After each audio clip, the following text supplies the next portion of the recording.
Hello, I'm Ethan Ward, And I'm Ryan Bennett. and welcome to Cake and Spoons, our new and exclusive Big Finish Doctor Who audio review podcast, exclusive to the Mondas Man Productions YouTube channel. For now. And for now, and the first topic of discussion for the podcast is going to be the 40th anniversary story. Story in quotation marks. Story in quotation marks, Zagreus, written by Gary Russell and I believe someone else, but I can't remember. I know there was someone else, but I can't remember There who. was someone else. Let's just say Gary Russell because we actually remember his name. Yeah. And it was released in 2003. And it For the 40th stars anniversary. for the 40th anniversary. And it stars Paul McGann, Sylvester McCoy, Colin Baker, and Peter Davison, as well as pretty much every other living Doctor Who companion. Or at the very least, those who had done audios up to that point. Yeah. So Zagreus is very strange in the fact that it is split up into sections, which are all the length of a standard Big Finish audio drama. And as a result, we get a 4-hour runtime. Yes. And as many other people have said before us, it did not need to be 4 hours. 2.5 at a push. Yes. So you've probably taken more notes on this than I have. So do you want to get us started on what kind of has led up to this story? Right. So yesterday I spent 4 hours listening to the story. Well, actually, over 4 hours, probably closer to 4.5, considering the times I've taken to pause and take notes. As a result, I've got 3 pages of A4 notes. Whoa. I've got about a page. Honestly, I think a lot of these notes are kind of redundant, but we'll see where they go. Yeah. Previously on Doctor Who, as Don Warrington says, we had the story of Charlie Pollard, Edwardian adventuress, who stowed away aboard the doomed airship R101 on its maiden voyage from, I can't remember where, to... Singapore.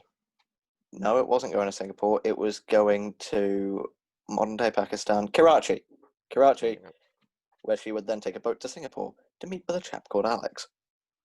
But we'll get to that. Aboard the airship, she is doomed to die, according to history, as per the plot of Storm Warning. However, the Doctor, Paul McGann, he basically says, sod this, saves her, and they go off travelling the universe together. Through various stories chronicling the time shattering around them from the paradox of Charlie's death, and not death, we come to various things such as Chimes of Midnight, we come to Seasons of Fear, Time of the Daleks, and finally, Neverland, where the Time Lords have figured out that Charlie's survival has caused a rip in the fabric of reality, bleeding through into another universe, the Antiverse, a universe of anti-time, created when Rassilon planted the Eye of Harmony and anchored time to his will. As a result of this, anti-time was isolated in its own pocket universe, where after the CIA starts dispersing people as per its executionary ideals, Time Lords end up in this universe, or their souls, or something do, and they use Charlie as a I don't really know what the word is, a fulcrum, a linchpin to get their way into our universe, and the Time Lords use Charlie as a linchpin to enter the Antiverse. Various things go on, like a Nosebung Van Cell being a dickhead, the Doctor trying to shoot Charlie, or refusing to shoot Charlie, should I say, to prevent worse things from happening. And the ending of that story is the Doctor materializes his TARDIS around a time station that it was in the Antiverse, with an exploding critical mass of anti-time inside, which, if it had entered the normal universe, would have caused all kinds of terrible things to happen. The Doctor is trapped inside the TARDIS after this by certain Don Warrington's Rassilon, and he ends up getting infected with this anti-time. And as he says, he has become the one who sits inside your head, he who lives among the dead, he who sees you in your bed and eats you when you're sleeping. He has become Zagreus, a character from a Gallifrey nursery rhyme who's essentially God but evil. Yeah. So the beginning of Zagreus kind of picks up straight from that cliffhanger at the end of Neverland, which was 18 months before Zagreus came out. So people have been waiting It's a mad long to me time. that it was so long. Yeah. So it has Charlie. And of course, in various audios between that, various audios within those 18 months, we had the repetition of that poem. Yeah. We had references to Zagreus, particularly in the Villains trilogy beforehand. Yeah, we've had a lot of references to it throughout Big Finish leading up to Zagreus, and of course Zagreus picks up straight after Neverland. So if you hadn't listened to Neverland before Zagreus, you'd kind of be a bit lost. So And if you hadn't listened to at least Storm Warning before Neverland, you'd be completely lost. yeah, it's one all Big Finish story arcs. You kind of got to just follow through. You can't just pick up like at the end.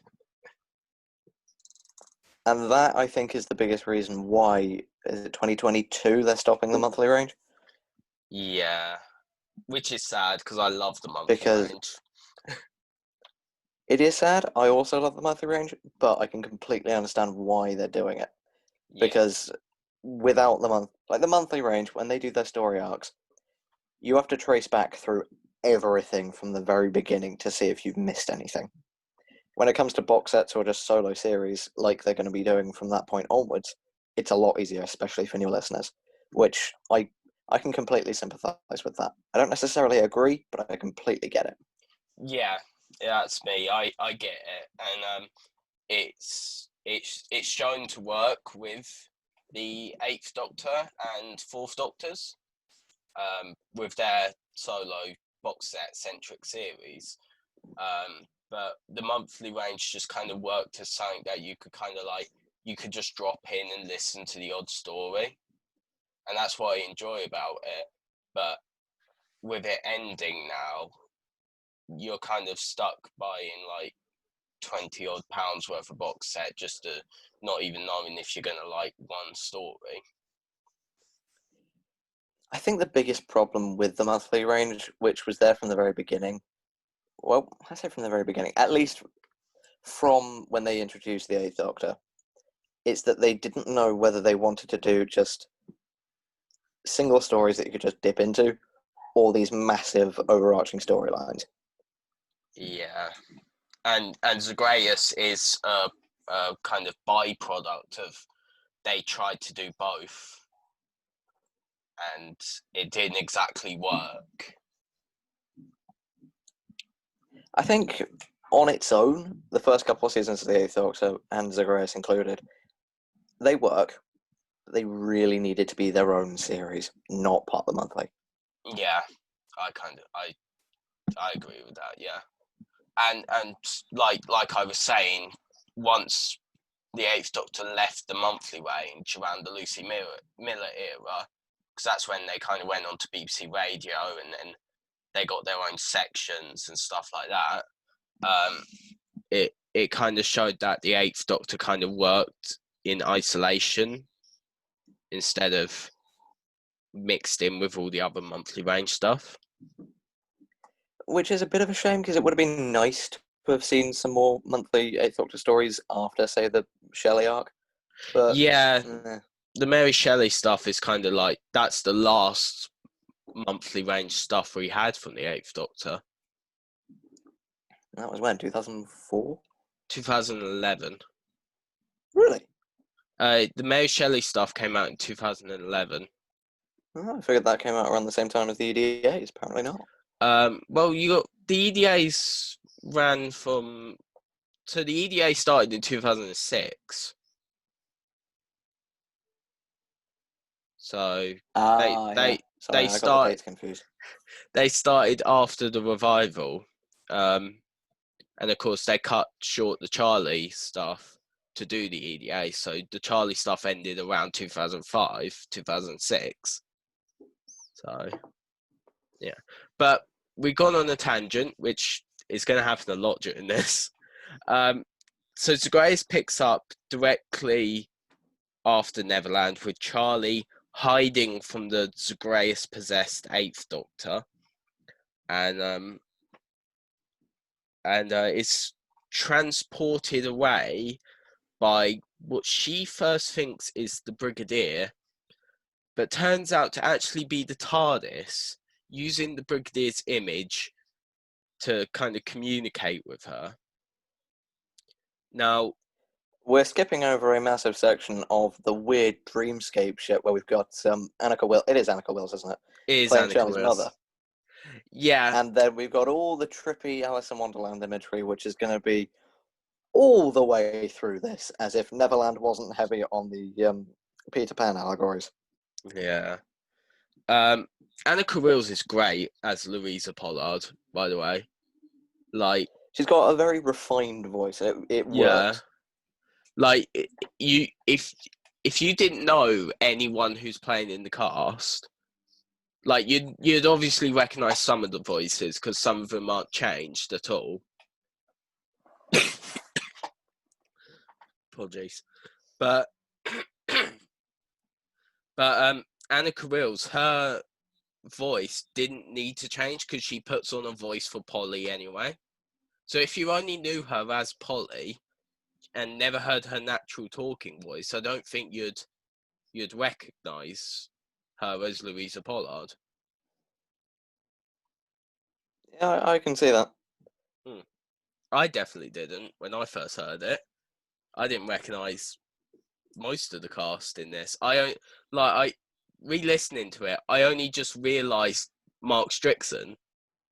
Was Captain McDonald? Yeah, I only it just re-listening it just clicked with me that that's who he was playing. And I've actually kept a tally of each of the recurring actors and actresses in this. Yeah. And it's weird because then you get people like Lisa Bowerman in the later section who's putting on a voice, but you still realise that it's Lisa Bowerman because of how recognisable her voice is as Bernice Summerfield. See, for me, that's not quite, because I've never listened to any Benny stuff, which I intend fully to rectify, but I've yet to do so. I've listened to some of the stories she has in the monthly range and the novel adaptations with Seven.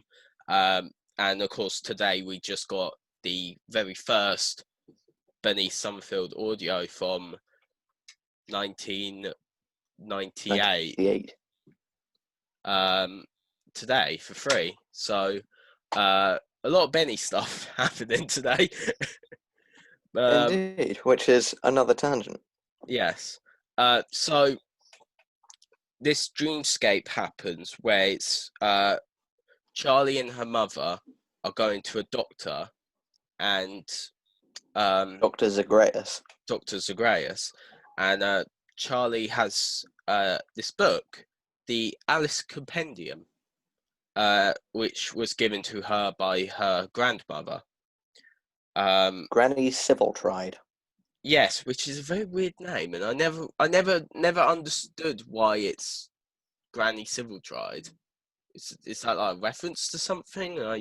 I think later in the story, the doctor, when he looks at, or Dr. Zagreus, whatever you want to call him, when he looks at the book and figures it out, Civil Tried, no, Savile Tried. It's like, it's anagram of TARDIS something, I think. I must have missed that bit. I find it really hard to focus during this story to pick up on all the little details. I'm glad So it's not just me. And I yeah, think that is almost entirely down to the runtime because there's so. mm, I've got a note right here. Everything drags so much. There's so much to think yeah. about, but you can barely focus on it. It is definitely like a fault of the story. But the thing is, it's like if you listen to maybe like the first section and then waited, the first section could have been a whole main range story in itself. So it's like it doesn't make sense why it's so long. They even point it out in the story. We'll get to that scene. We'll I get to know that that's the scene. scene we're talking about because I've got a lot to say about that fucking scene. Oh, I got a lot to say too. So Before we move on, mm, something about the very beginning of this is that Paul McGann, generally when he's playing the Doctor and does anything else, whether he's doing voiceover work or voice acting or just television acting or anything like that, he's always really nice and really gentle and very kind. yeah, And then in this, you've got him playing Zagreus for most of it, and he's bloody terrifying. he is. It's like if you've heard Paul McGann talk in just interviews, he's so soft He's spoken. usually kind of like this, and Yeah. he enjoys the work that he does, and Mm. you know. And then you get him playing Zagreus, and he's shouting most of the time like "ship" and stuff like that. It's generally because of course we've listened up to Zagreus. It's just such a contrast to how he usually is. That Absolutely. that's what makes his performance terrifying. I'm glad in particular that you brought up his yelling because right here I've got a full line in full capitals of him saying, "Ship, ship, ship." No, he just puts his all into it though, and that I love that. He just puts everything into it. He's got one line in this which he says it really like bitterly, and it's really well done, but it's also just a really cool line. Iskaroth curse you. Mm. Iskaroth being another name for the vampires, but Iskaroth curse you. Like the way it's presented just makes it feel like a genuine phrase that the Doctor could say, or just that a Yeah, Time Lord could say. I my do like that. my favorite moment for the Eighth Doctor in this kind of in this whole story is the line where he's going to throw Rassilon into the Divergent Universe. Um, I'm trying to remember the exact line, but I it's think I some might have it written down. I think it's like we're going to tea or something, and guess who I've invited or something like that. But it's just the way he says it. It just shocks me, and it makes me scared of him. I think obviously we're going to get to that scene later, Yeah, but what makes that scene for me? Yes, McGann's acting is terrifying. Yes, the line is brilliant, but it's also the sound design for the Divergence. or like And the drum beat that plays whenever they kind of oh yeah, but what absolutely sells it is that you get Don Warrington as Rassilon at the end, who up to this point had been like the grand, godly, almighty Rassilon, and then he's cowering and begging for his life. he becomes a sniveling weasel, We'll and get to that in we'll part get three. to that. But back to part one. Once Dr. Zagreus is revealed, it's not actually the Doctor, it's the TARDIS's projection of the Brigadier. Who, The of course, TARDIS, Charlie had met in Minuet in Hell. yes, played by the absolutely wonderful Nicholas Courtney, who does fantastic in this story with what he I've has to. actually, with his introduction here, or the TARDIS's whatever, the first line that the TARDIS Brigadier, whatever you want to call him, speaks, I've got it written down here. It's so good. Welcome, Miss Pollard.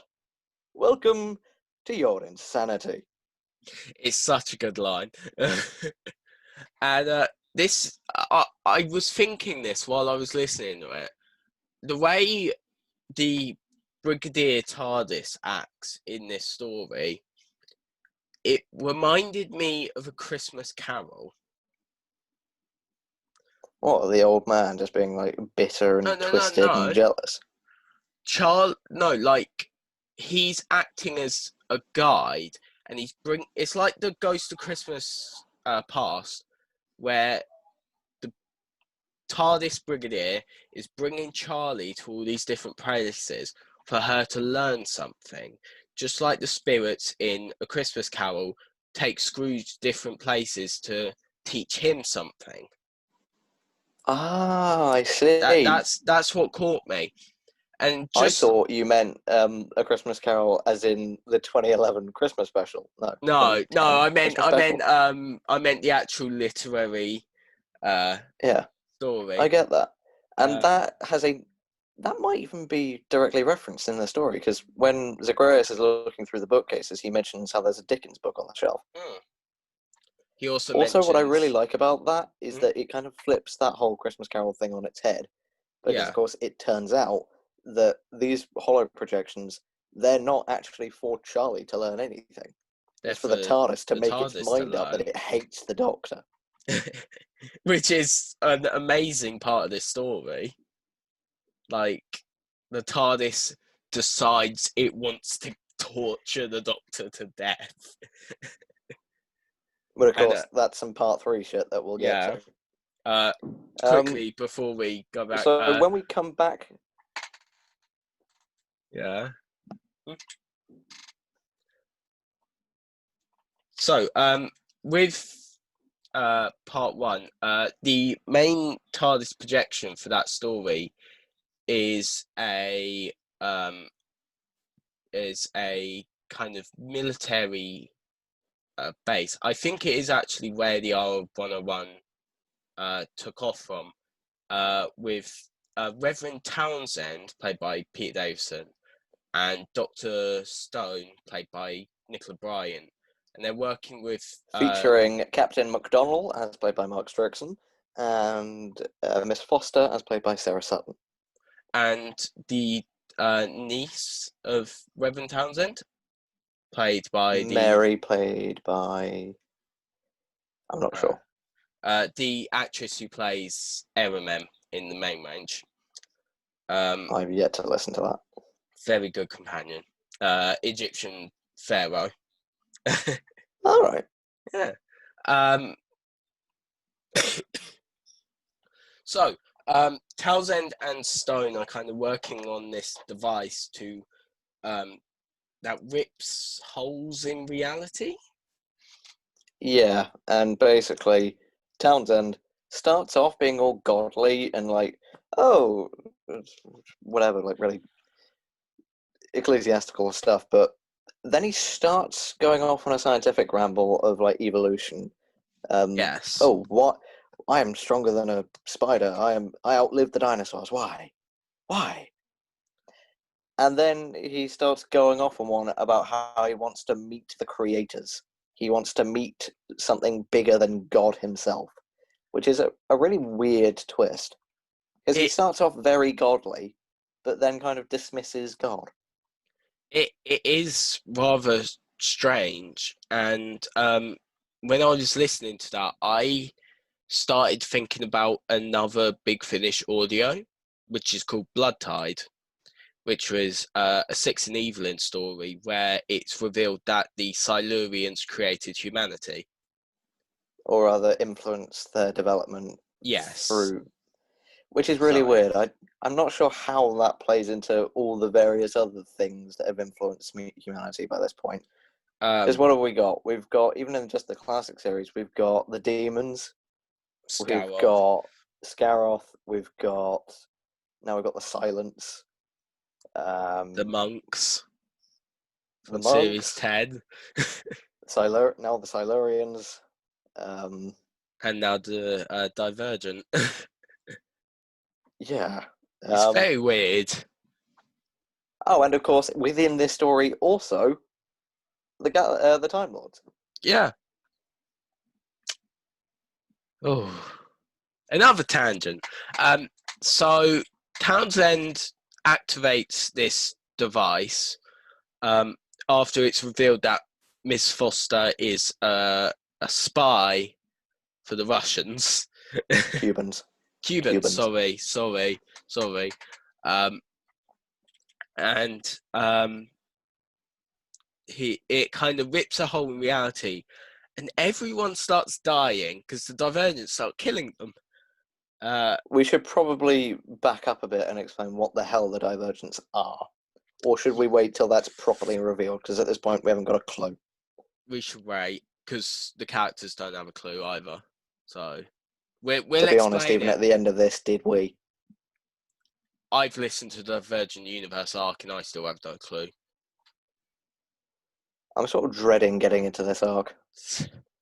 But that's actually another note that I've got here for part one, that one of the things that frustrates me most about this story is that it doesn't know whether it wants to deal with the aftermath of Neverland or set up the Divergent arc. As a result, it tries to do both, but it doesn't do either very well. No, it doesn't do either. That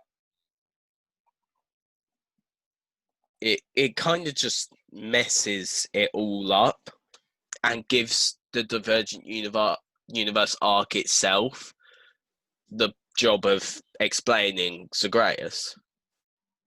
Which in itself was the one thing trying, or at least somewhat trying, to wrap up everything that had happened up to Neverland.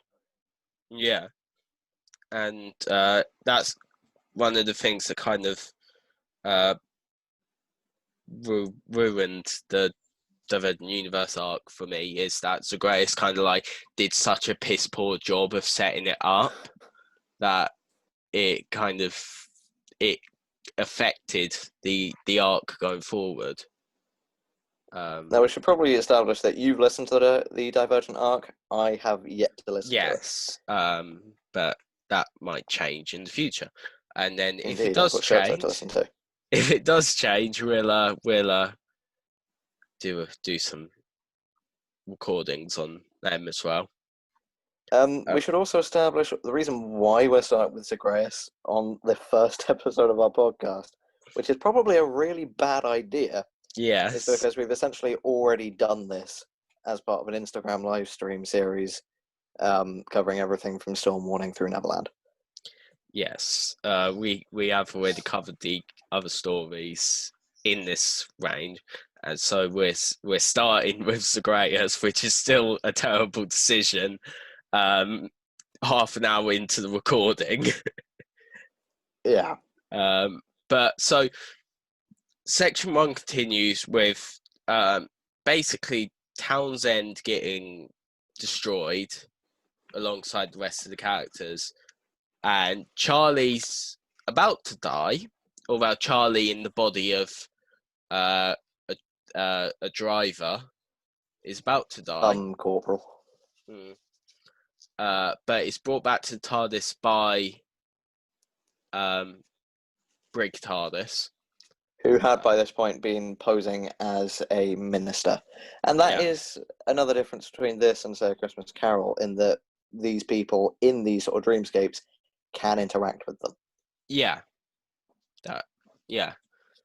Like there's a really nice scene with Charlie and the Reverend's niece in this part where the Reverend kind of basically said the niece is a distraction from his work after a distraction, a drag.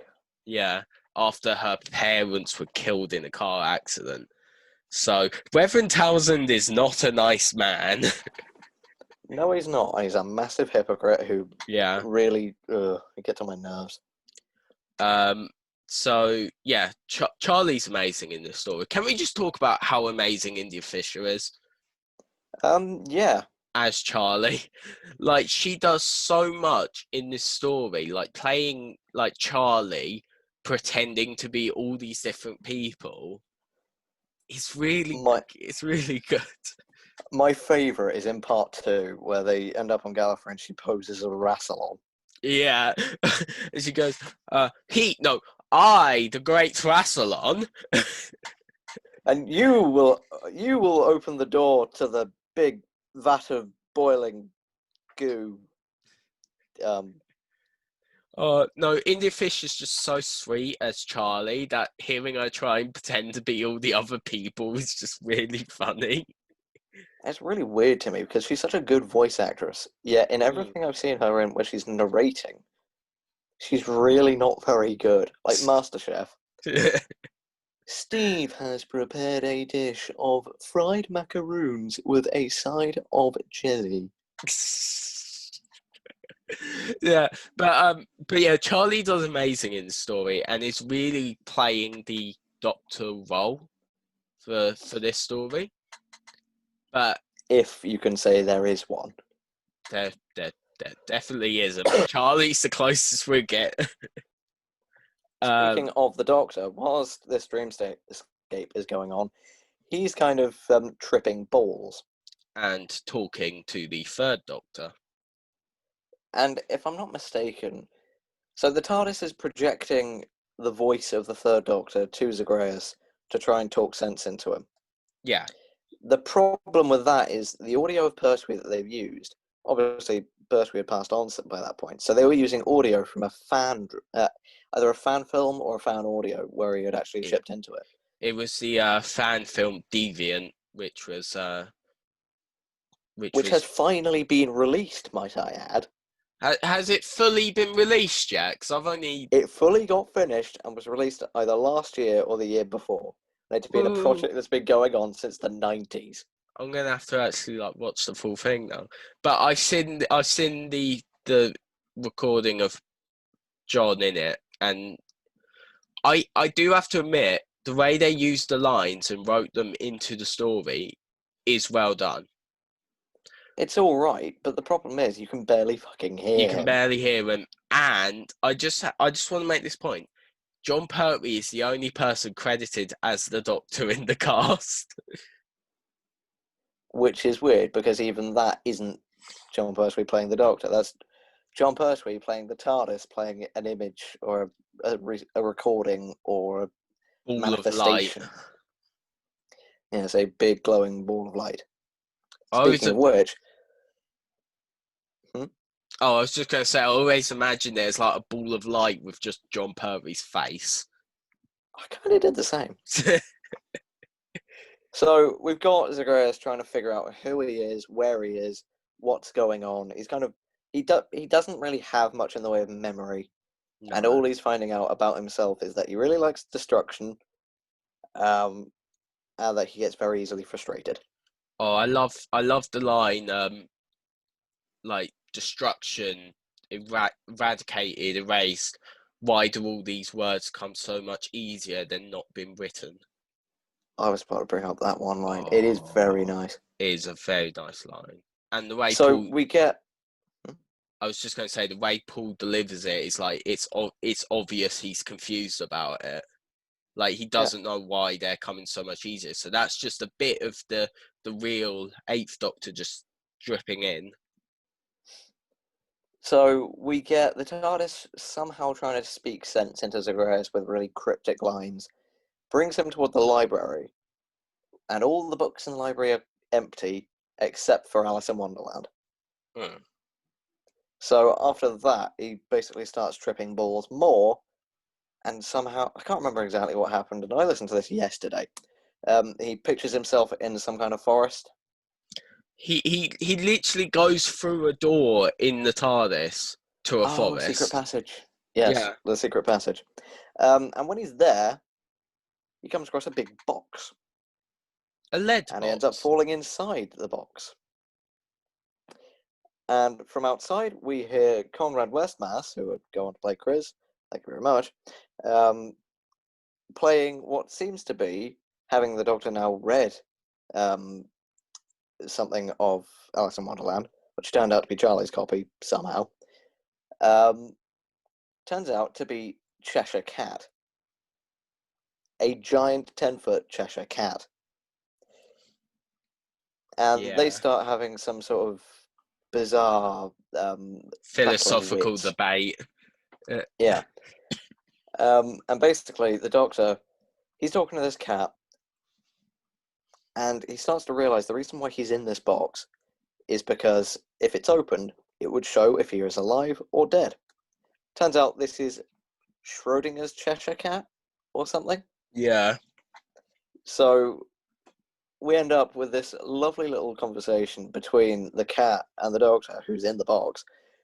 The doctor's trying, or should I say Zagreus, is trying to get out of the box and is talking to this cat. And he's trying to convince the cat that the cat is mad. And he does. And he's got a wonderful line here that is, I am dead and you are mad. Mm-hmm.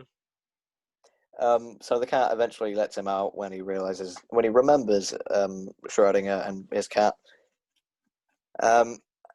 And there's a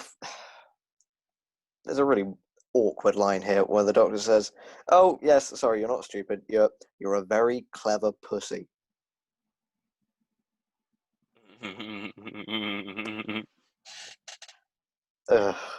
So the doctor was Zagreus. What exactly does he do from that point? He just sort of imagines himself, or he starts cutting he down the starts cutting down forest, trees in the forest. Yeah, and then it turns out that there isn't an axe for him to do it with. The cat asks him how he's doing it, and he realizes. Oh, he says something like, the cat asks, "What does that say about the trees?" Or what does that say about the forest? Zagreus goes and says something like, "It shows they're very easily cut down," which is such a smart-ass response, and I hate it, but I kind of love it. But what the trees and the forest are actually is defenses. It's the cat is trying to trick the doctor into cutting down all his defenses, or does Dr. Zagreus to cut down all his defenses so that Zagreus can kind of triumph, because they're still like battling in the mind. And of course, with Zagreus being able to destroy this forest without an axe, that does set up what would be talked about in part 3 quite nicely, where it shows that Zagreus can basically do whatever he likes. Yeah. He is God. With that, there's a lovely line later in the story where he goes, "I'm God," or like, "I am God, or I'm your puppet. Why don't you cut my strings then?" or something like that to We'll get Rassilon. to that because I've got that exact line written down. Yeah, that's a really nice line as well. So back to Charlie. The episode ends with Townsend activating his Dionysus project. I meant to look up what the mythology is with Dionysus and Zagreus, because those are two names from Greek mythology, but I forgot to do so. Yeah. I think it's something to do with Hades. I'm just Googling it. Alright. Whilst you are, I'll say that something quite nice about this story is that they do something that Day of the Doctor would do the exact same thing 10 years later.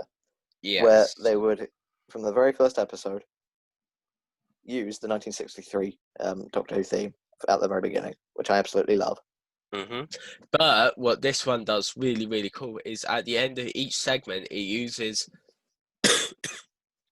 it uses the theme for the respective Doctor actor that's in that section. That's very true. Because at the end of section 1, it's the Peter Davison, Peter Howe theme. At the end of section 2, it's the Dominic Glynn theme, and at the end of section 3, it's the McCoy 80s theme, which is it's very nice to hear. And then at the end of the whole story, it's the McGann theme. I'll forever be sad for the fact that Big Finish never got the rights to use the TV movie theme for it. But the McGann theme is so good on Big Finish. It's great, but it's not what I want. I know. You're weird. You like the TV movie theme. I adore the TV movie theme, and there are only 2 themes in Doctor Who history that get me as hyped. the movie theme, obviously, and the Series 4 theme. Yeah. Dionysus was the ancient Greek god of wine. And their relationship to Zagreus was... One moment.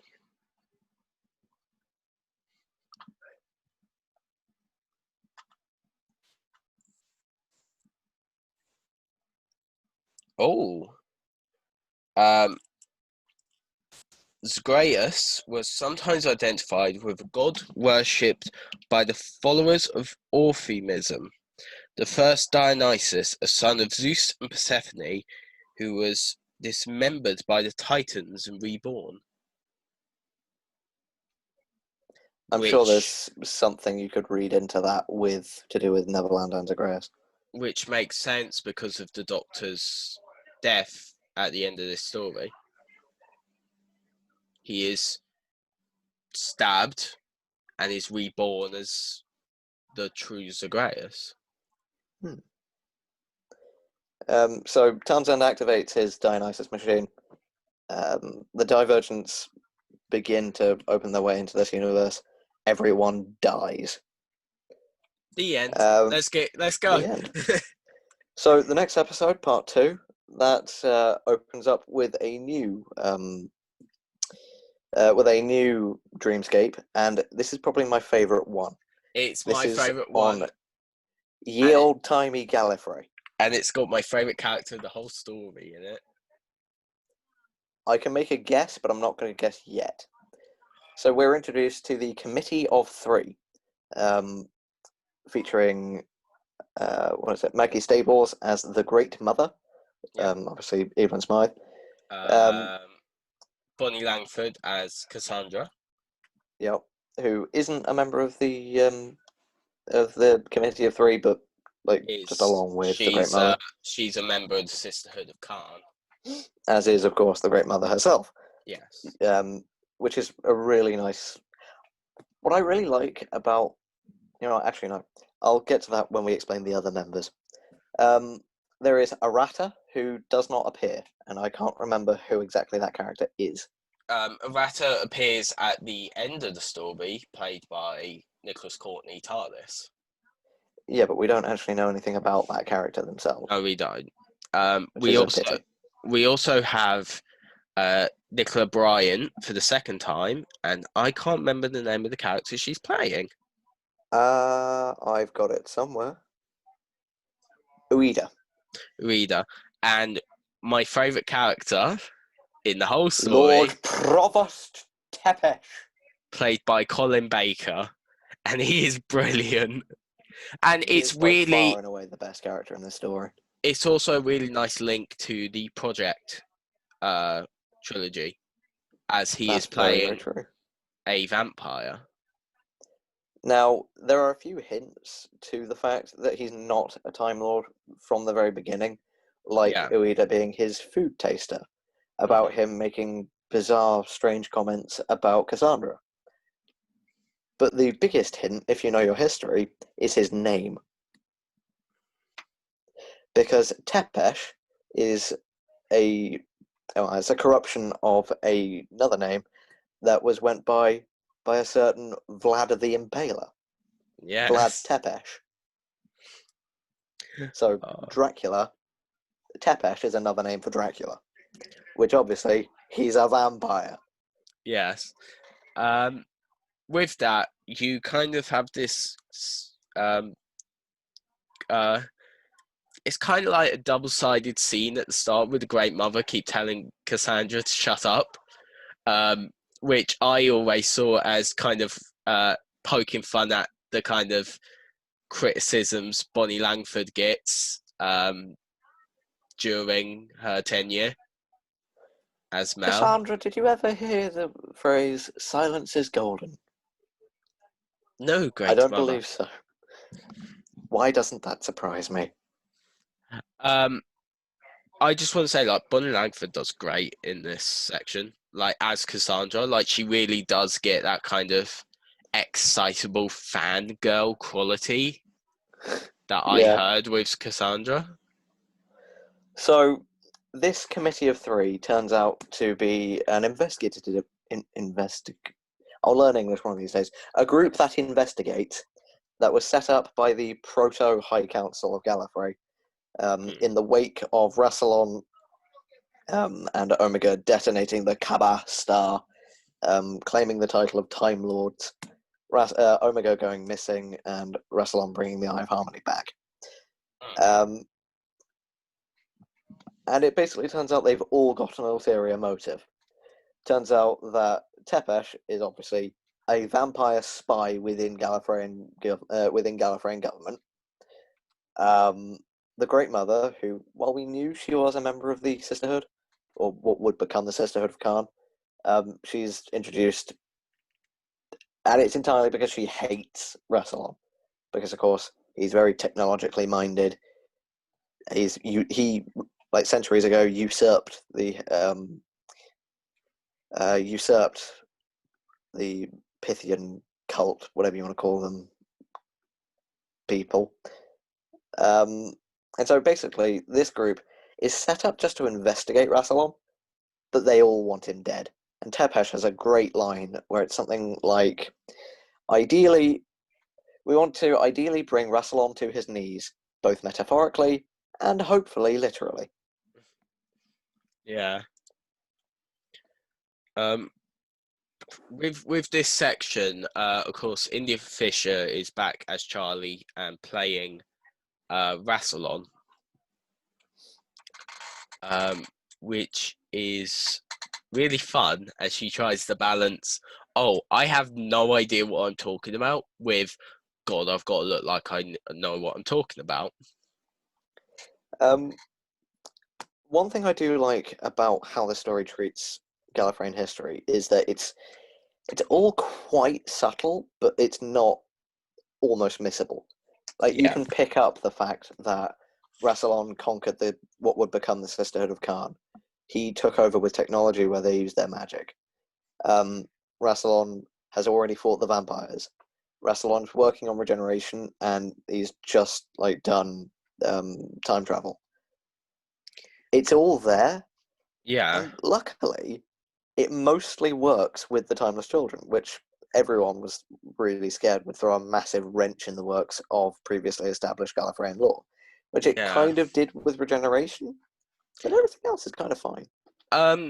Even I was listening to this with that kind of in mind, because I knew it brought up regeneration, and I was kind of hoping that I could find kind of a way for both stories to work, and I kind of did, because the way I interpreted it, and of course my interpretation can be from different people, is kind of like the Gallifreyan history we're seeing in these projections is kind of like the rewritten version of everything that happened. Go on. So, like, in The Timeless Children, it's explained that kind of Gallifreyan history was rewritten from within the Matrix, and no one knows the truth about how regeneration came about. So, and of course, the TARDIS probably doesn't know about the Timeless Children at this point, or the Timeless Child at this point, and doesn't know the true history. So it's probably pulling from the Matrix whatever information it can get. So of course it's going to pull whatever the Time Lords rewrote about themselves. I can get that. I don't think I entirely subscribe to that, but yeah, that works. That's just my interpretation of it. I took it a little less complicatedly, and just took it that, because of course we get that awesome scene where, I just realised something. So the scene I was talking about is where Tepesh grabs quote unquote Rassilon and starts choking him out. Yeah. Which I just realised very well may be a callback to the Twin Dilemma. Probably. But in that, we've got Tepesh going on and on about how evil Rassilon is, about how everything Rassilon has done is built on the backs of others. Like, he's got Rassilon's star was made by Omega. The Web of Time would have been the Divergence. Various other things, like Gallifrey's greatness in the first place, built off the back of the Sisterhood. Mm. It's and he takes all the credit for it. I see that in exactly the same way as Regeneration. Tecteun finds the Timeless Child. Tecteun discovers how to implant regeneration within Time Lords. Rassilon takes it from Tecteun and takes all the credit himself. Yeah, that can work as well. Which thematically is perfectly fine. Do you want to know someone who we missed in this segment? Let me think.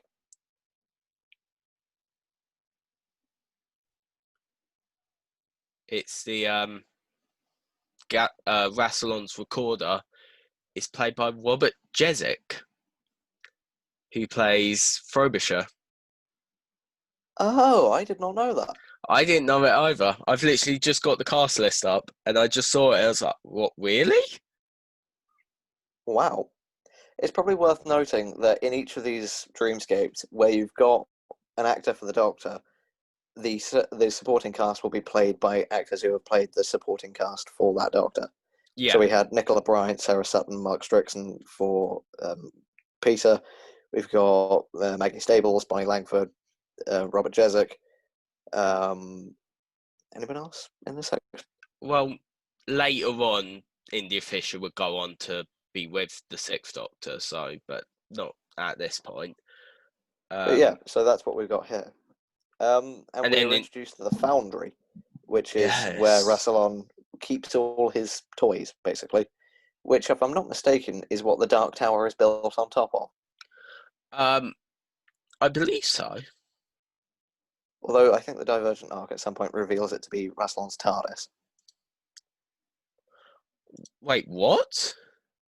I saw on the wiki that No, the not Foundry you. turns out to be Rassilon's TARDIS. I just saw something and it made me just absolutely freak out.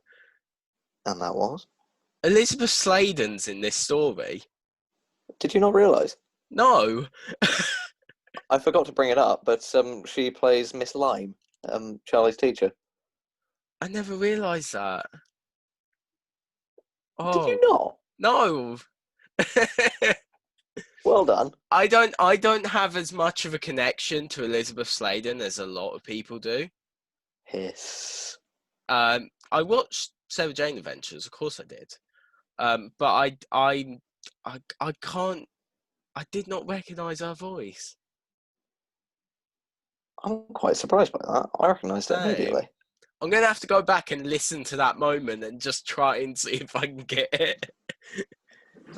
Well, she plays Miss Lime when she's bitching about how Charlie's disappeared. Mm. Also, weird thing about the cast is that Peter Davison got top billing.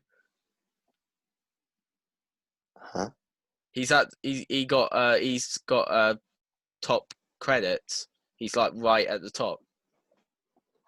I'm surprised it's not Paul or India, or maybe even Nick Courtney. Don Warrington's like right at the bottom. I guess that's to try and stop spoilers in case people just take a glance at it. Yeah, they see 4 Doctors. Let's get on this. But so we're introduced to the Foundry. That's where Rassilon makes all his cool things. Mm-hmm. That's where he had the statue Nemesis. That's where he had the Eye of. That's where he first brought the Eye of Harmony. Where he keeps the Hand of Omega. What else? It's his rod, his sash. Mm-hmm. The rod of Rassilon. Stop it. With that, his kind of within this foundry is where the Council of Three kind of they discover what Rassilon is doing with regeneration. Because of course Charlie lets it slip. Yes. Charlie lets it slip to the Great Mother, and of course, regeneration didn't exist at this point. So it's kind of like it you cannot listen to this story and not immediately go, oh, this doesn't work with the Timeless Children. And of course, we've gone over that, but it's still such a great moment. Absolutely. And of course, we get another reveal that someone else has been working on the divergence. Turns out that Rassilon himself had discovered something very awful, very terrible. Yes. A universe anathema to our own, which is essentially what this universe will become after, 10 million years? Mm. Which, if you watch Trial of the Time Lord, that turns out to be how long it's been since Rassilon was on Gallifrey. Yes. So, within the present of Gallifrey, the universe should be coming to an end. Yeah. So it turns out that the Divergents are what should have become the dominant race after the Time Lords. However, Rassilon wouldn't allow this, and so trapped them at the end of the universe in their own pocket universe, and ended up building all Gallifrey's power, siphoning off this pocket universe. Not sure how that exactly works with the Eye of Harmony, because, well, that's meant to be giving all the power, but whatever. Maybe this is before the Eye of Harmony actually comes to Gallifrey. No, maybe, because they do mention the Eye of Harmony, and that it used to be called Omega Star, and then they said, oh, actually, they've renamed it Rassilon Star. So. Cassandra, the way Cassandra talks about it when they're introduced is, it makes it seem that it's only just happened. So, what exactly happens next? They end up opening the sort of doorway to the Divergent universe. Yeah. And Tepesh dies, and the Great Mother dies. Everyone dies. Everyone's dead. Meanwhile, Rassilon is none the wiser. There's a lot of dying in this story. There is, but they were never real in the first place. They were just holograms, so it's fine. Hologram rights. And that's the end of section 2. And then we go on. Oh, before we do, I want to talk more about that scene where Tepesh is strangling Charlie. That is brilliant. It is brilliant, but that is not a good sentence, is it? It's absolutely fine. But that is such a good scene where you finally see Rassilon, well, who Tepesh believes to be Rassilon, being pulled down as many pegs as possible. And it's revealed with one of my favourite reveals in this story. Like, State of Decay, Project Twilight, Project Lazarus, they all set up the vampires to be completely evil. Yeah. And it turns out they're not. And it shows that they fed on artificial creatures that they developed. They never touched a living soul. And it's like, oh my lord, we have been led to believe that these creatures are plain and simply evil, but they're really not. Just like how, say, the whole of humanity is not pure and evil for the actions of some. And you've got a really, really nice. With hindsight, you can see it as foreshadowing the Time War, where you've got the way Tepesh is describing Rassilon as this genocidal despot who hates anything that isn't like him, to the point where he seeds other worlds with humanoid life. Yeah. That mirrors the Daleks perfectly. Yeah. Because it's exactly like the Daleks. Dislike of the unlike is a phrase that Ian uses to describe the Daleks in the Daleks. Yeah. Which goes on to be Rassilon's entire shtick throughout the Time War. Mm. which shows the Time Lords becoming as bad as the Daleks and justifying the Doctor blowing it up, Yeah, which is fucking brilliant.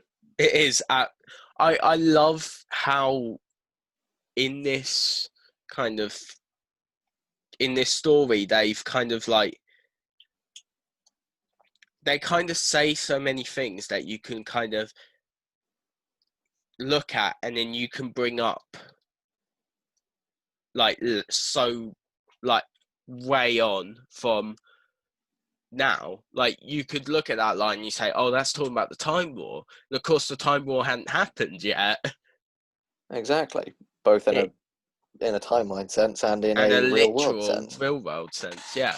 And that's kind of amazing. That at least for me, that's amazing. That you can kind of go back to stories like Zagreus and the apocalypse element, and you can fit them into what's come after it. And I absolutely love that. And it's more or less that, which leads to one of my favourite things about this era of Doctor Who, as Yeah, in like the Zagreus era of Doctor Who. It's that is the seed, in my opinion, of what would go on to be Doctor Who really being able to look back on previous things and stitch them all together, like RTD did with, say, Genesis, with the Apocalypse element, with Remembrance. And it led to, I mean, we've already talked about this in our Instagram live streams. yeah, You can retroactively see a incredibly consistent, incredibly compelling story um, based on the Doctor's character, starting with 7, maybe even starting with 6, all the way through 13, yeah. which is incredible. We'll probably do a separate podcast on that. There's a lot As to talk it about. is a lot to talk about and involves so many different stories. But yeah, you can definitely see like kind of a development using Big Finish and using the expanded media, going through it. You can definitely see how the Doctor as a character is changing so much. Like I've just finished the Hex arc with 7, and Jesus Christ, it just reinforces everything we've said about that arc. It's so amazing. This is what I love about this show, about Yeah. this franchise more than any other. Mm. Because in everything else, say particularly something like Star Trek, where you've got a specific canon where Yeah. everything has to line up, even if it doesn't sometimes, but everything has to line up and everything is either true or false. Or something like Star Wars, particularly new canon, where Yeah. everything happened. This is all what it is. No room for interpretation, no room for theorizing. And Doctor that's, Who, yeah. it's so disjointed, and that is kind of frustrating, but it leads to some amazing theorizing on behalf of the community. Mm. And it also, the way I like to think about Doctor Who is it also leaves it open for the fans to create stories. Like Absolutely. And you the new look at series, the new series was Big, brought back by a fan. Big Finish, and the new series, they are the purest example of that. Because, Yeah. hell, even the later seasons of Classic Who are a perfect example of that. Because even by, like, Colin and Sylve's run, people who had grown up on the show were now running the show. It's I can't remember his name, but the writer of Full Circle, he was 18. He had grown up with the show, Wow. and he got to write an episode of Doctor Who, and that was the first time a fan had ever written anything for the show. I think when the episode went out, he was 18, but I think when he wrote it, he was 17.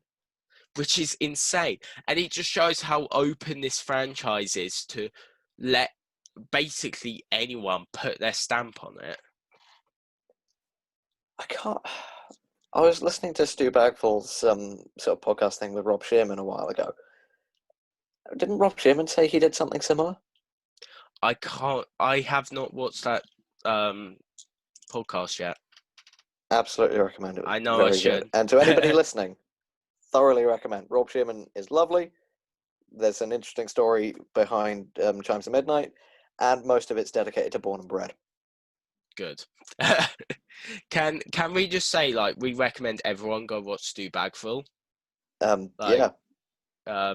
You probably do anyway, but you should. I mean, if you're niche enough to be listening to us talking about Big Finish, you've probably already watched Stu. But yeah. So Tepesh is dead. My favourite character is dead. And Charlie is transported to Walton Winky's Wonderland. Although before we get to Walton Winky's Wonderland, I want to talk about Uncle Winky. I know, and I've got a lovely, nice, big, full capital letters quote from Winky, which I'm very much looking forward to. But before Charlie gets to that next dreamscape, we get another cutback to Zagreus. And there's some really nice, like, I think, therefore I am stuff with Zagreus. Yeah. Like, thinking he is Zagreus, therefore he is Zagreus.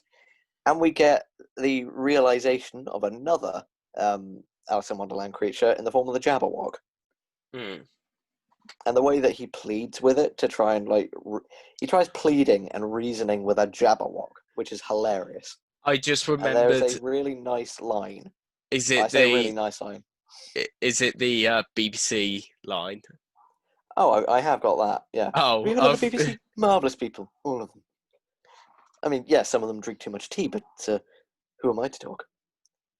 Yeah. There's one line where he's pleading with the TARDIS, and he yells, "Ship, I give in." Mm. I did not hear that, because that's when the Jabberwock starts chasing him. Shit, I give in. That's what I heard it as. Okay, that's the headcanon. Shit, I give in.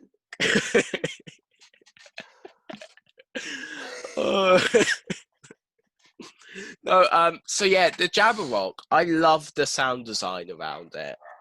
Like, it's roars and it's growling. It's very good, and it if really. I'm not mistaken, it's using some of the sound bites they use for Ramsey earlier on.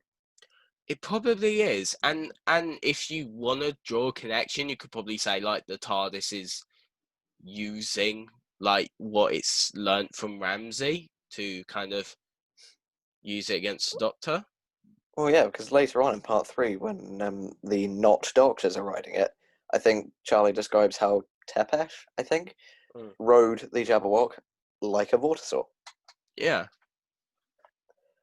Oh, there's a really nice line then where Reverend Townsend goes, "You went white as soon as you got on." It's great.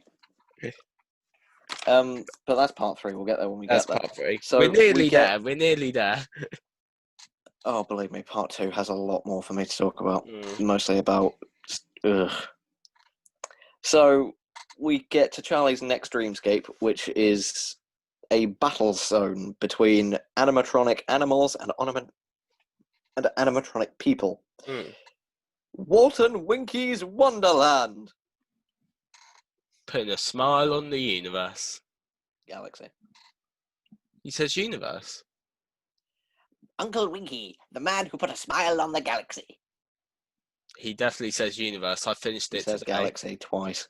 I swear he says universe. He says galaxy. I wrote it down. So, Charlie is one of the commanders on the animal side now. We've got various different people. We've got Bonnie Langford playing Goldilocks, I think. Yep. We've got Sophie Aldred playing Duck. One moment. Just let me get the cast list up. Sophie Aldred is Captain Duck. Lisa Bauman is Sergeant Gazelle. You have Stephen Ferrell as Corporal Heron. And later on, of course, we've got Nicholas Courtney as, Captain Dodo? Captain Dodo.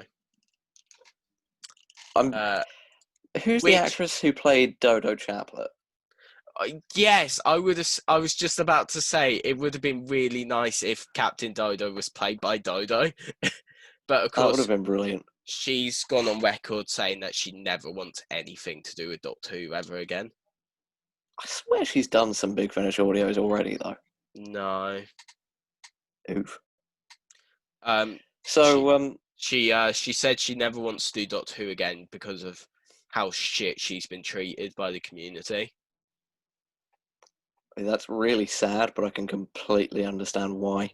I think it's the same reason, kind of like why Colin never came back to Doctor Who until Big Finish started.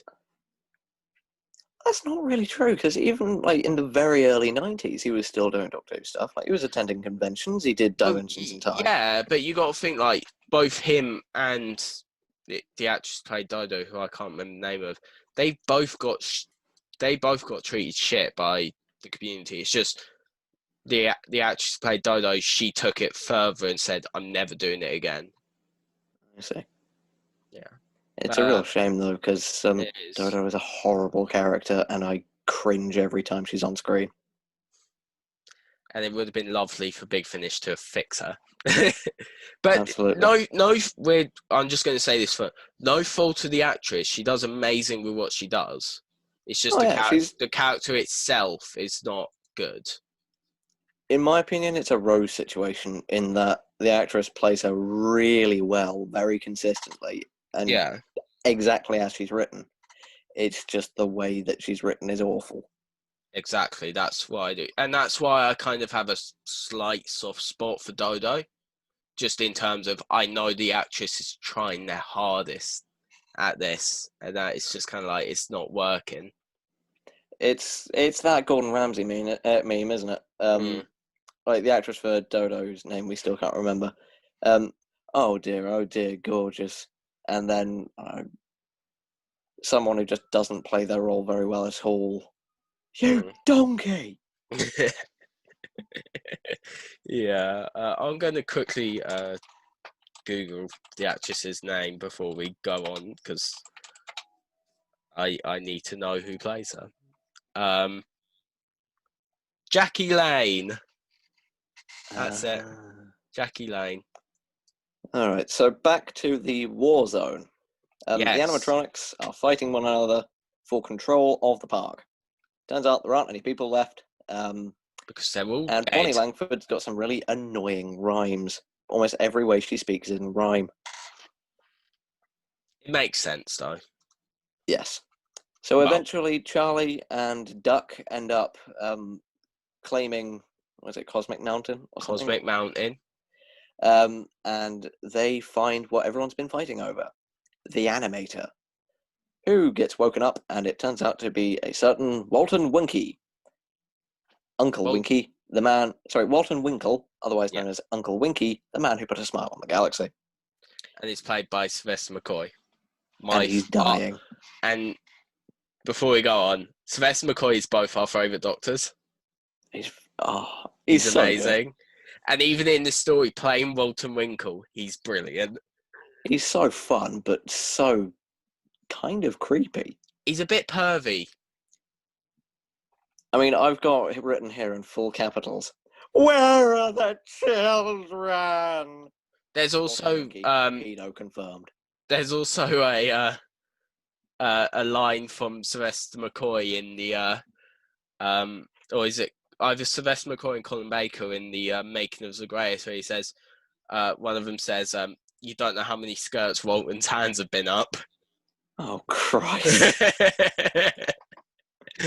But Walton, in general, is a nice character, and he actually gets one of the most sympathetic moments in the whole story, where Charlie is... So all the robots get deactivated by Walton, and the Divergents are ripping the universe open. Because it's the end of the universe.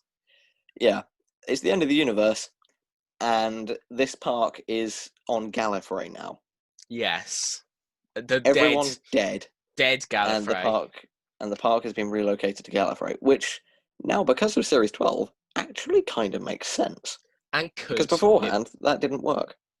Yes, but it could work now. Because now Gallifrey's dead and in space. Yes. with that, Walton starts dying and is taken out of the Cosmic Mountain to look at what the Divergents are doing, and it's shown that the Divergents are ripping open the universe, And of course, this is the 10 million spans between when we saw Rassilon on Old Timey Gallifrey and Cosmic Mountain on New Timey Gallifrey. Where the Divergents are finally entering this universe. And so it's with this that the TARDIS decides it's seen enough. It now knows what it needs to do. It knows now how to do it, and it no longer needs Charlie. And decides to leave Charlie to die. Indeed. So we get a nice little scene when the Doctor or Zagreus or whatever, they've kind of sort of reconciled the differences for now, and they're sort of one person. Finds their way back to the control room, and we get Nicholas Courtney as the TARDIS manifest itself, and it starts talking to the Doctor. And then we hear a familiar, deep, raspy voice in the form of Don Warrington's Rassilon, who has seemingly hired the services of the TARDIS, who is now resigning from the Doctor's service. Yes. The TARDIS decides to quit its job. And of course, it's all revealed later on why, and it's a combination of the anti-time getting to the TARDIS's head, and the TARDIS just really being angry at the fact that the Doctor betrayed it and tried to blow it up without consulting it first. Yes. Now, I've got a note here saying that this Rassilon, he's not scary like Dalton. Timothy Dalton's Rassilon is terrifying, but this Rassilon, he's slimy. I want to hit him. I think, and as Malcolm Tucker might say, this Rassilon is such an F star cunt. Yes. The way I see this Rassilon is he's not shouty. He's not that kind of person. He's a He's a manipulator. Yeah, he's manipulative. He's not gonna shout in your face, or he's not gonna try and choke you to death. He's gonna say some fucking nasty shit, make you want to kill yourself.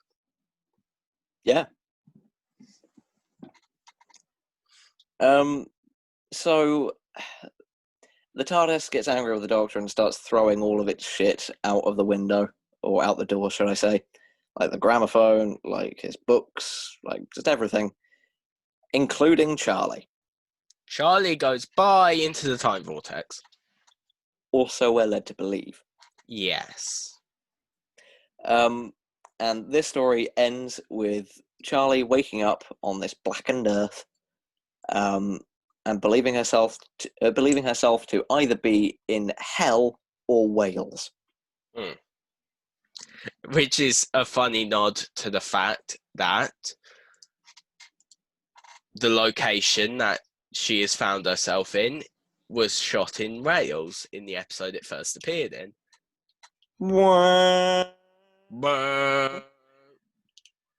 So just before that scene, we're introduced to the iconic trio of Leela, Romana, and Brax. Leela's turned out to have been contacted by has been contacted by Rassilon to go to Romana and get the two of them to go to the Death Zone for some nefarious reason. Yes. We get 2 minutes of Brax teasing Romana over the fact that she's writing a book. And we only get 2 minutes of Brax, but he is already one of my favourite characters. Yes, Brax is amazing. And the very fact that Romana's writing a book, the only thing I can think of is I hope she gets to finish that book. It would be really nice if the first episode of the Gallifrey series, which of course was built off this story, if that like opens with her finishing that book, well, that would be nice. Neither of us have heard it, so if you have heard it, tell us if she finishes the book. Just don't spoil anything else because we're both don't really spoil interested in anything finishing else. I just want to know if she finishes the book. So, in Hell or Wales, or what ends up being just a really hellish version of the Death Zone, Charlie finds 3 other characters. She finds Tepesh, Townsend, and Winkle. And Winkle. And she introduces herself to them all again, explains what's going on to the best of her knowledge.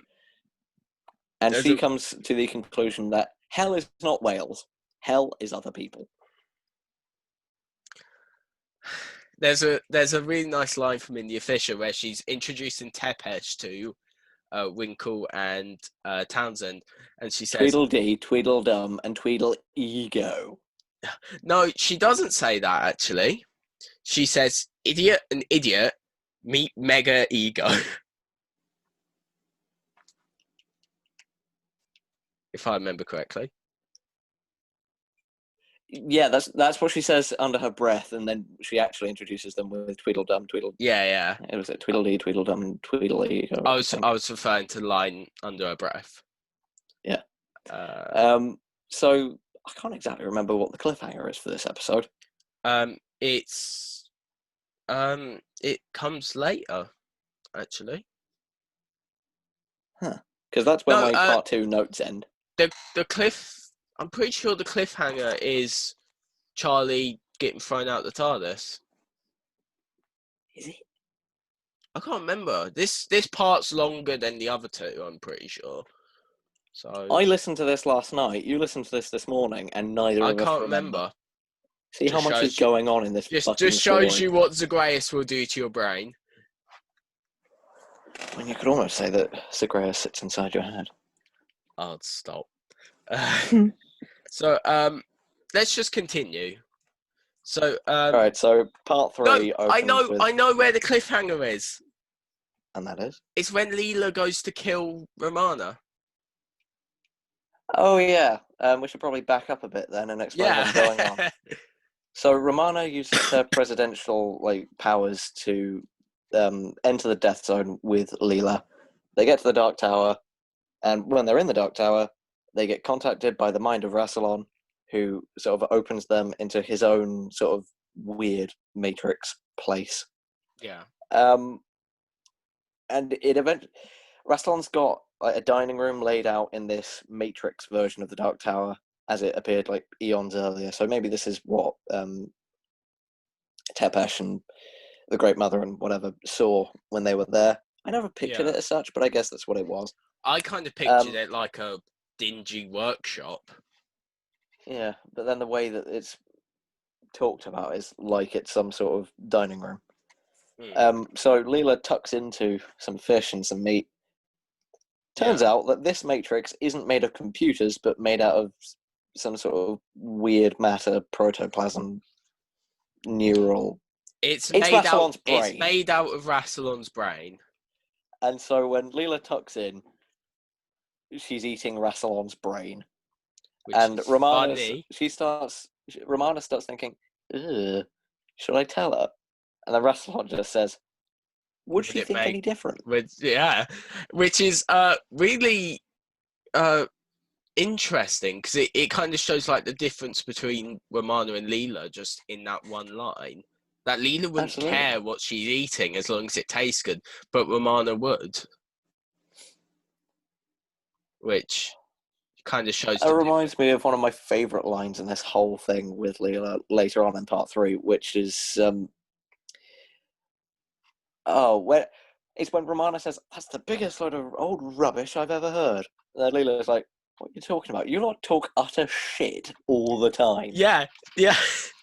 Which again shows the difference between Romana and Leela. Like, Leela may have the simpler mind in terms of she's not overly intelligent like the Doctor or Romana or other Time And Lords. lacking in psychic powers. Yes. But she has, for lack of a better term, street smarts. Intuition, instinct. Yes. And I do love the interactions between Romana and Leela in Leela's non-possessive state after she tries to kill Romana. So in this story, the climax of this story is that, or climax of this episode, should I say, is that Rassilon reveals the reason why he got Romana into this matrix is so that she can't escape, so that he can use Leela, who wouldn't be able to resist his mind, as a tool to kill Romana if she refuses to carry out Rassilon's orders. Yeah. Those orders being resign from office. I have the papers right here. And what Rassilon wants to do is, for whatever reason, remove Romana from office and instate Zagreus as president of Gallifrey. I still don't understand why. I think it's so that Gallifrey has a defense against the divergence. But even then, why make not Zagreus president? Why not just become president and use Zagreus as weapon? Yeah. Which is basically what his plan is in the end anyway. I know he's technically dead, but come on, do a badger and put yourself in a fucking robot. You don't get that reference. Knows? You don't get Probably that not. reference, do you? No. When's it from? Listen to Old Mortality and then you'd get it. But so Leela tries to kill Romana, and then Charlie, Tepesh, Townsend, and Winkle decide to somehow tame the Jabberwocky and go for a little fly to the Dark Tower. We should probably add that the Jabberwock itself ended up in this weird Matrix place itself. It's later. It doesn't make much sense when you're listening to it first time, but it's later revealed that the reason why none of these people are actually dead is because they were rejected into the Matrix, or Rassilon's Matrix, rather than into the Vortex. Because if they were, that would be potential anti-time escaping into the universe, which, as Neverland established, would bring about the end of the world. Exactly. So, yeah. We get a hilarious scene where Winkle tries to turn off the Jabberwock as some sort of animatronic, which fails. Yep. And before the Jabberwock appears, we've got a hilarious moment where Tepesh is like, he hears the rumbles and he's really scared, and he's like, "Don't let it be Drashigs! Don't let me die by Drashigs!" Which is really funny because if you look at a Drashig, it's not very scary. I'm looking at a Drashig right now, or at least a Drashig hand puppet. It's not very scary. Oh, I want that Drashig from the Third Doctor set. I need it. I've got mine up on my shelf. Yeah, but so they go into Dark Tower and they stop Leela from killing Romana. And before they manage to save her, though, they do the whole checkboard thing that the Master and the Cyberman and the First Doctor do in the Five Doctors. And they work out the solution from the Five Doctors, and it turns out to be wrong. Which is why I think the Cybermen in that story end up dying, which I never was able to understand beforehand. And I think if you rewatch the scene where the Master crosses, he uses the same Knight's trick. Where he crosses it like a knight does. But then you have the First Doctor and Tegan do the pie thing. So yeah, I don't really get it. Maybe the Dark Tower changed how it worked. That's true, because when Winkle tried to get across, he doesn't get zapped by a lightning bolt. He gets tried to be impaled with a bow something. A bow spear. a bowsprit, which is essentially a miniaturized version of the bow ships that Rassilon uses against the vampires, which is a really nice callback. And if I remember correctly, it just catches his clothes, so he's not actually dead.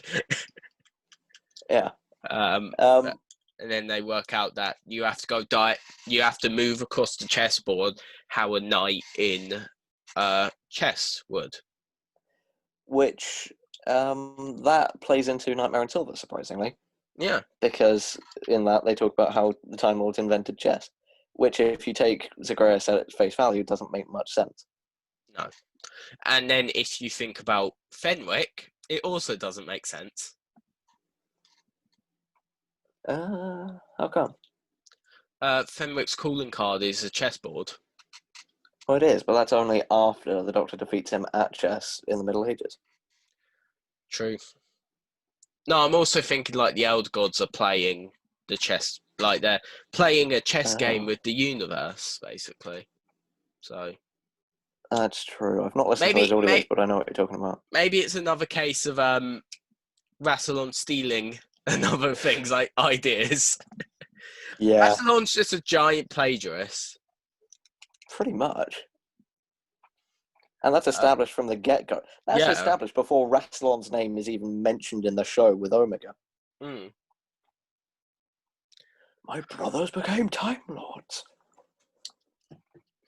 So, oh, really nice moment is just before they enter the Matrix Duck Tower.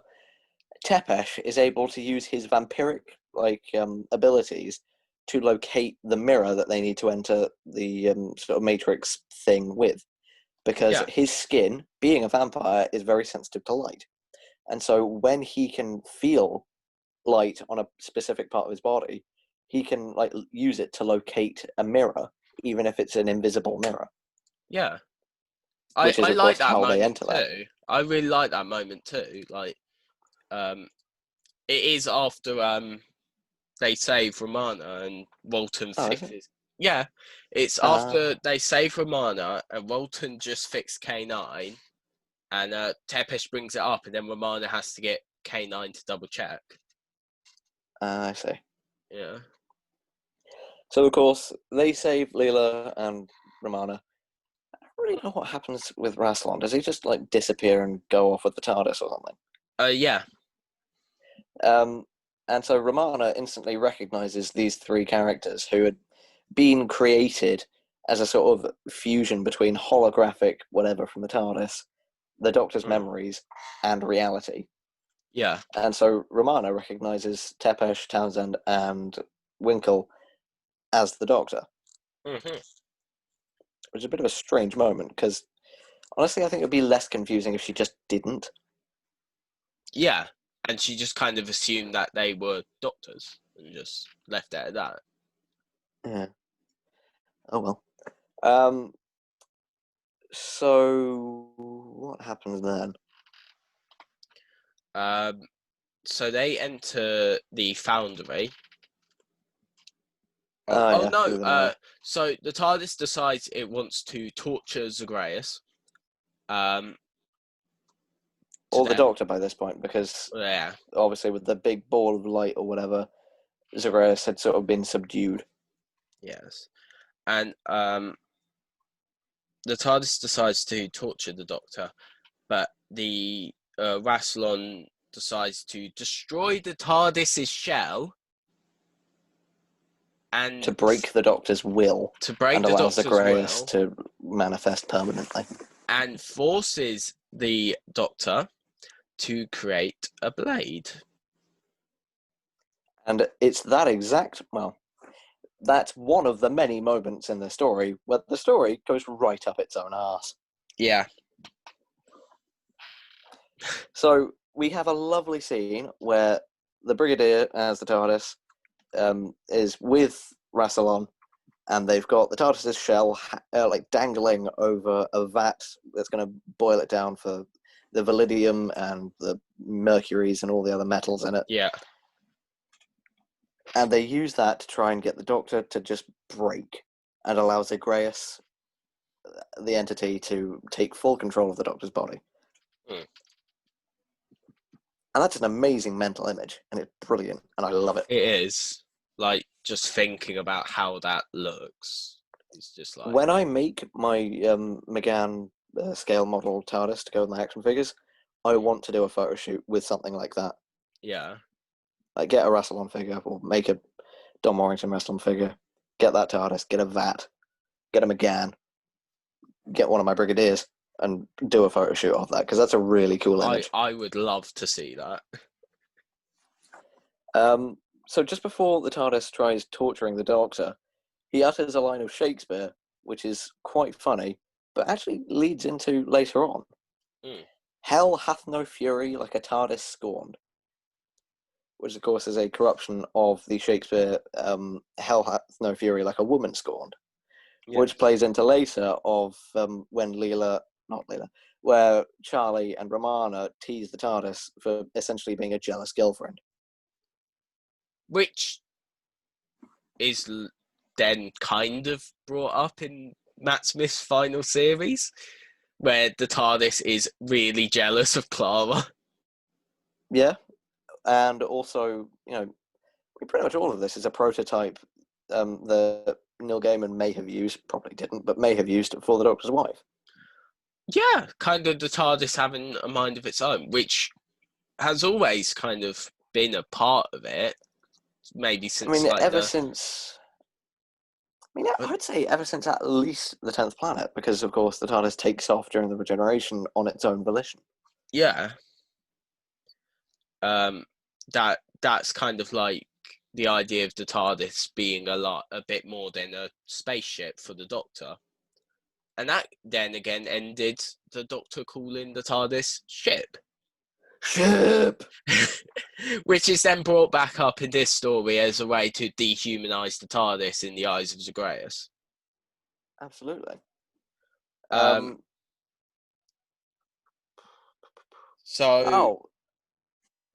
remember what the TARDIS does.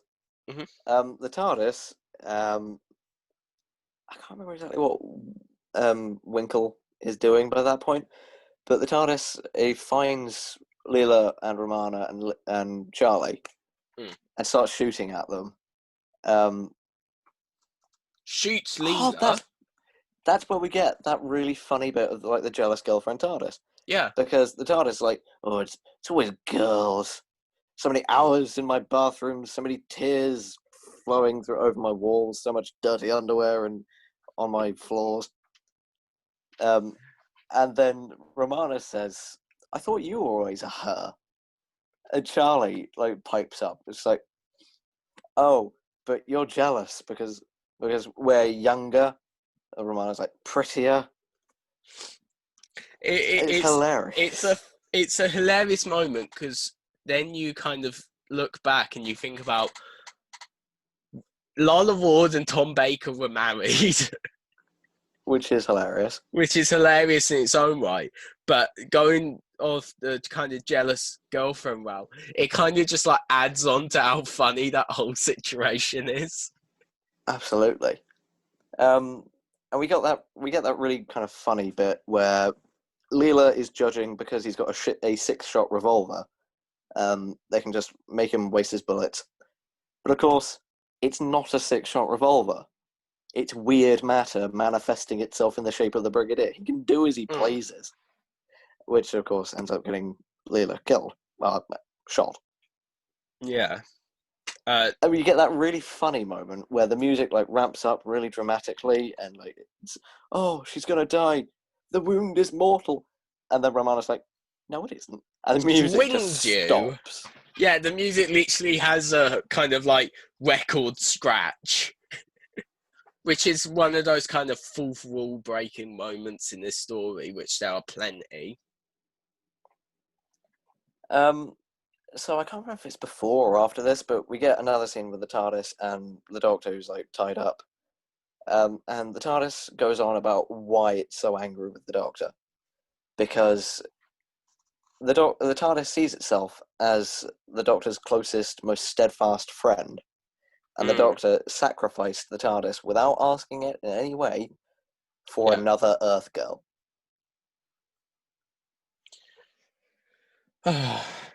It's really funny. But the TARDIS says, like, it asks the Doctor what friendship is. The Doctor describes what he thinks friendship is, and then the TARDIS is like, no, it isn't.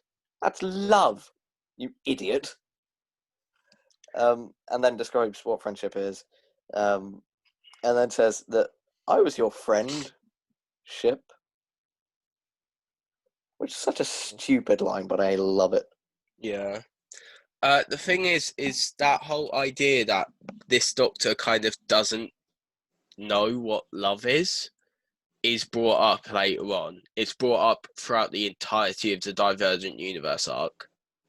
Well, I mean, I've listened to one clip from Scherzo, which kind of brings that up, where the Doctor's like, "Oh, maybe I never did love you, Charlie. Like I was just using you as a memento mori." Yeah, a reminder of death, and that's kind of like that's how I wish the new series did it. Well, you've got a bit of that in Meanwhile in the TARDIS Part 1, I think, Part 2, where the Doctor, Matt Smith, he's talking and he's like, "Oh, I travel with people because you see it." Yeah. Like, he's travelled so long, he's basically immortal. He doesn't see the universe anymore. He just sees a thing, but everyone else sees it. And that's a similar vibe, but it's not quite as dark and depressing as, I travel with you because you die. You die. You remind me that people die. That I love that, though. That's more of a McCoy thing to say, I think, than McGann, but I've not listened to Scherzo, so I can't really judge. No spoilers for Scherzo here, because we're going to go on to that eventually.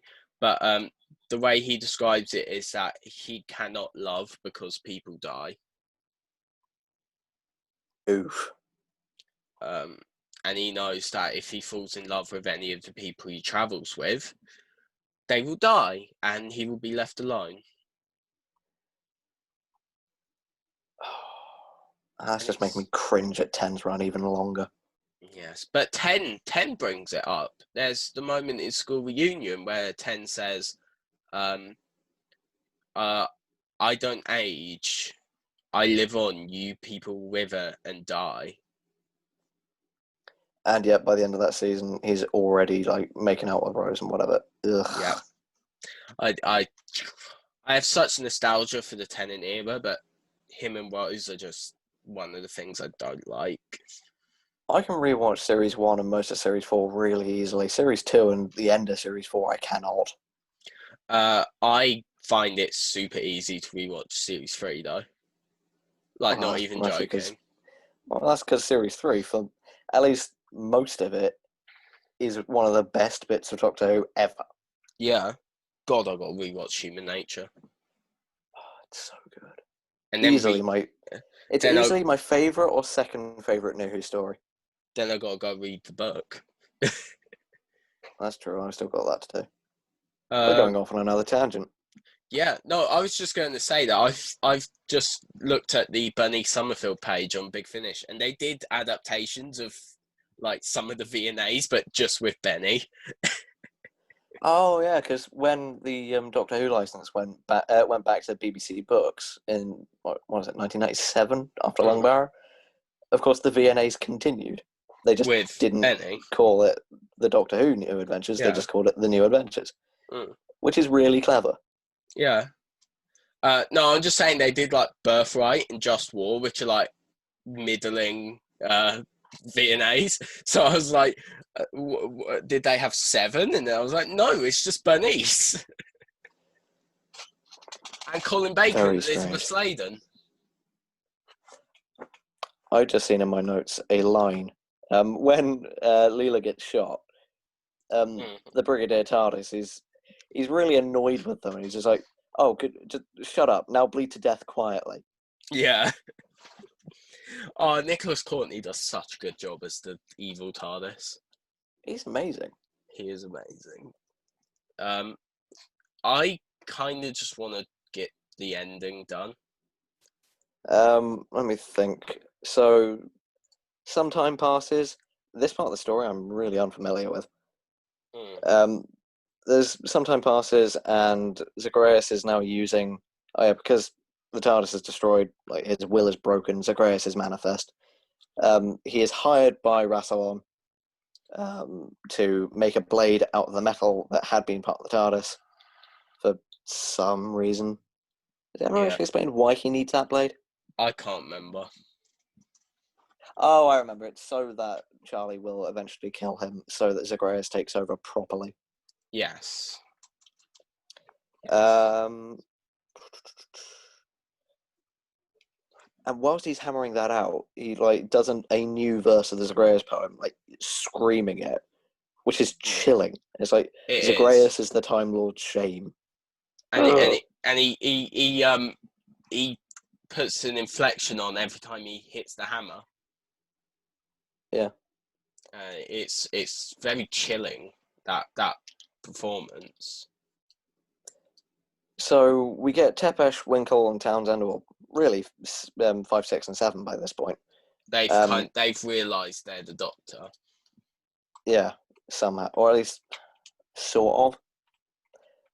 They start calling out Rassilon for being such a despot, and that's a really satisfying moment. Yeah. It's kind of like. Did we ever figure out? I was just going to say, it's kind of leading up to the moment where Rassilon is kind of broken down by the Eighth Doctor. Yeah. That's what I was going to say. Did we ever actually figure out why Rassilon's TARDIS was in the Antiverse? No.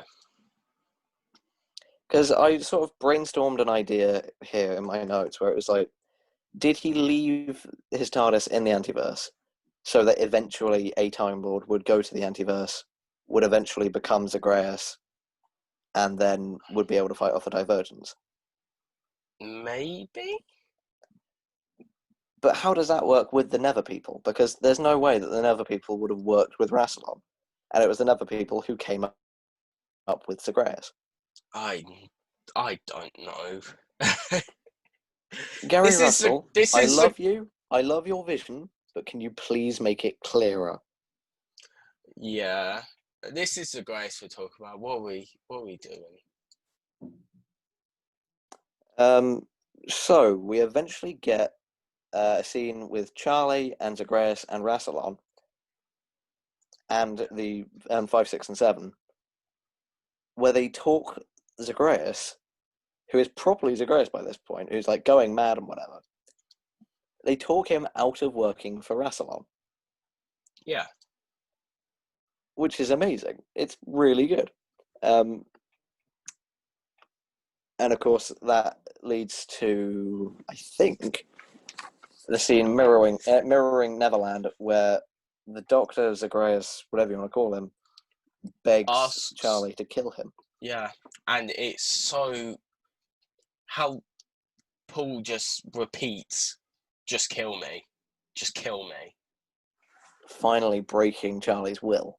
Oh, it just hurts. And when she stabs him, and he just goes, "Thank you," and just collapses. That just, it makes your heart sink even after listening to it already. So the Doctor's or Zagreus' plan is to have Charlie stab him, kill him, and prevent Rassilon from being able to use him. Yeah. But it actually turns out, in a very sort of Sherlock Holmes, Moriarty bullshit kind of way, that was part of the plan all along. Because in using the blade to kill Zagreus, or to kill the Doctor Zagreus by this point, that would force...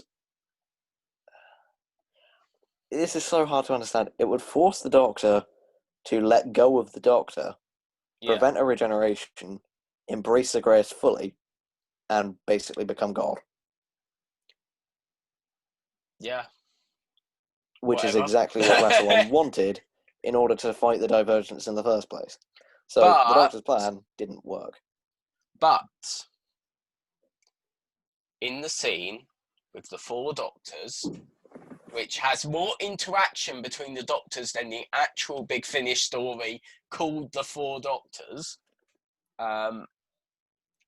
It has the Doctor kind of realizes that he kind of wanted to die just for a second, but now that he wants to be alive, he's going to use the power of Zagreus to bring himself back from the dead, and to Or stop rather, Rassilon. to rewrite the last few seconds. Yes, Rewrite it so Charlie didn't stab him. and this is the best section of the entire audio. Thematically, at least. Yeah, where the Eighth Doctor drags. I imagine him dragging Rassilon by the collar, kicking and screaming, and just chucks him into the Divergent Universe. I am. Oh, yeah, I wrote the line here. I am Zagreus. I am God. Because of course Rassilon's trying to convince him, oh, you could save all these people, rise Venice above the waves, save the Earth from this, that, and the other. Yeah. Because he now has that power. It's like, I am God. I am your puppet. Pull my strings, why don't you? Is the line. And it's from that moment you can hear Rassilon's heart snap. Mm. And from that moment, Don Warrington as Rassilon, he's amazing because he drops the facade of the godly, grand figure, and he just becomes a blubbering mess, which is brilliant. And the Doctor, Zagreus, whatever, picks him up, throws him into the Divergent Universe, which I'm sure will get brought back at some point. Yeah. I still can't quite figure out the whole bit where the Doctor's in his pre-regenerative mind palace thing, talking to his past self. Why doesn't he regenerate? Or why does he decide to become Zagreus fully? Because he realizes that he doesn't want to die anymore.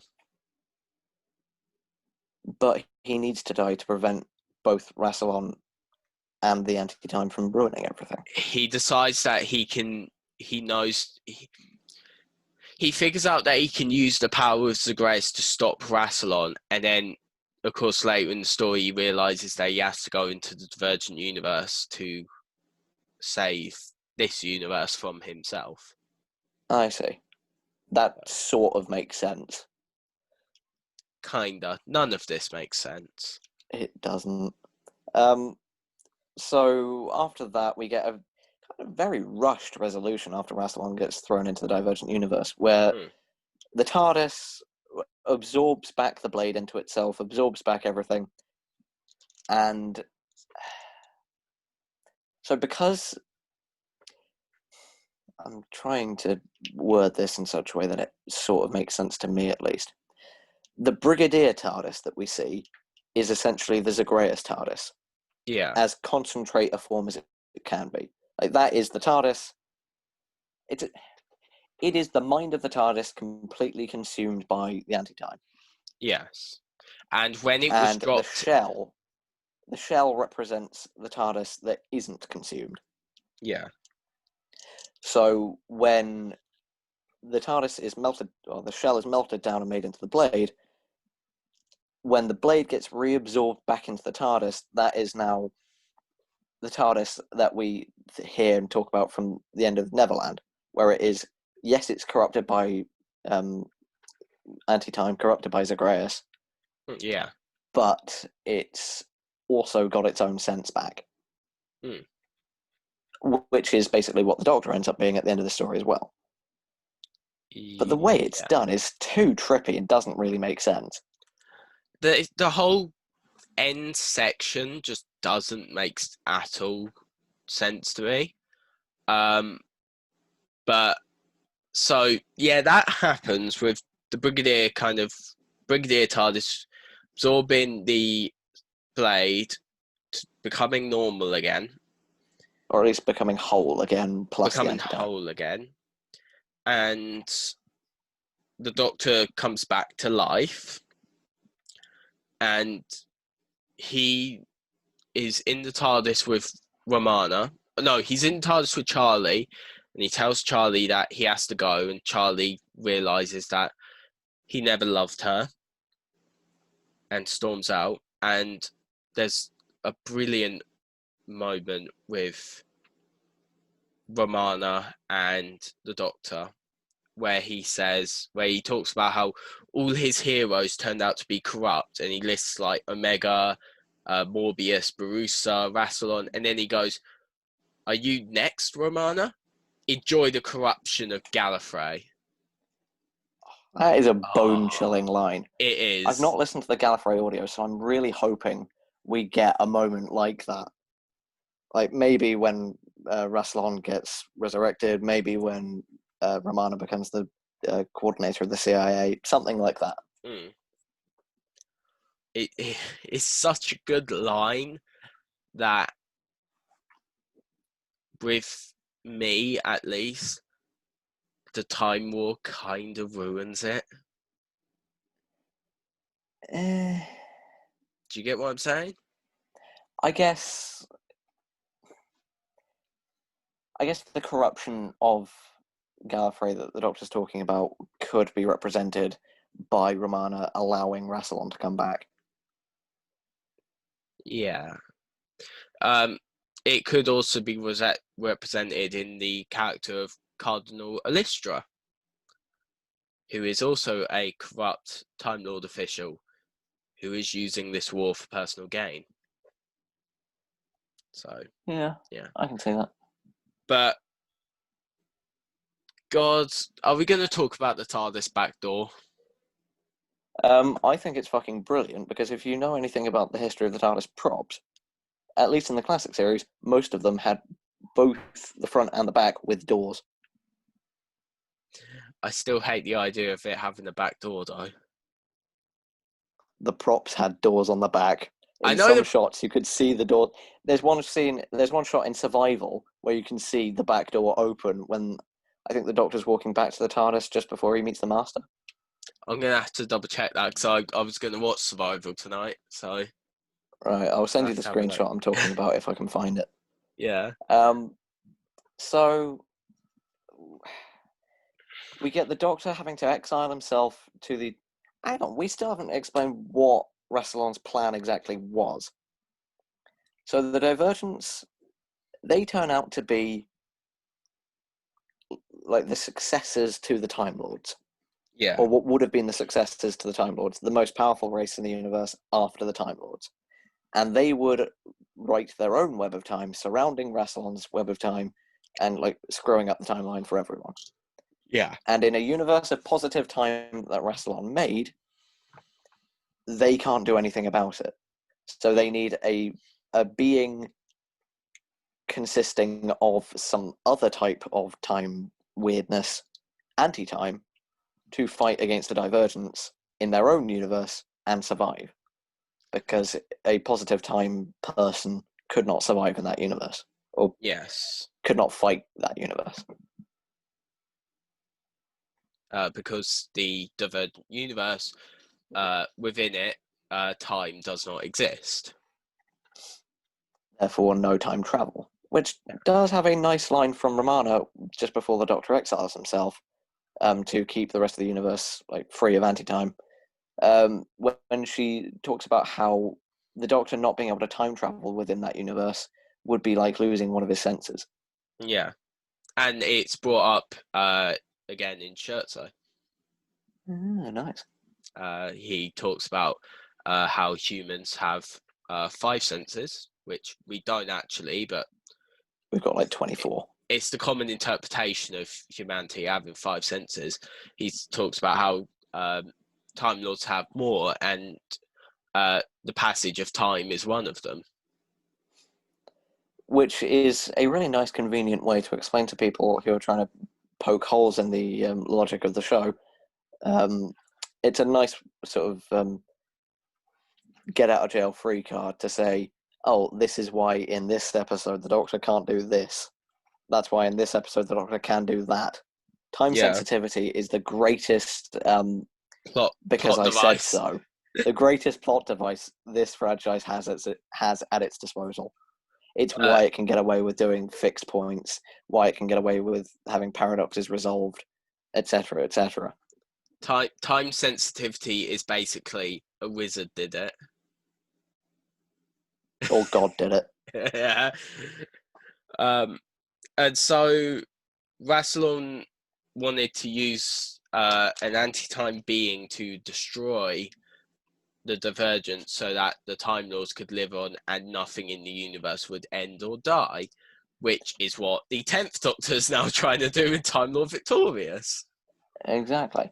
The exact wording is what they describe the Eye of Harmony as doing, so that things may never age nor wither nor change their state.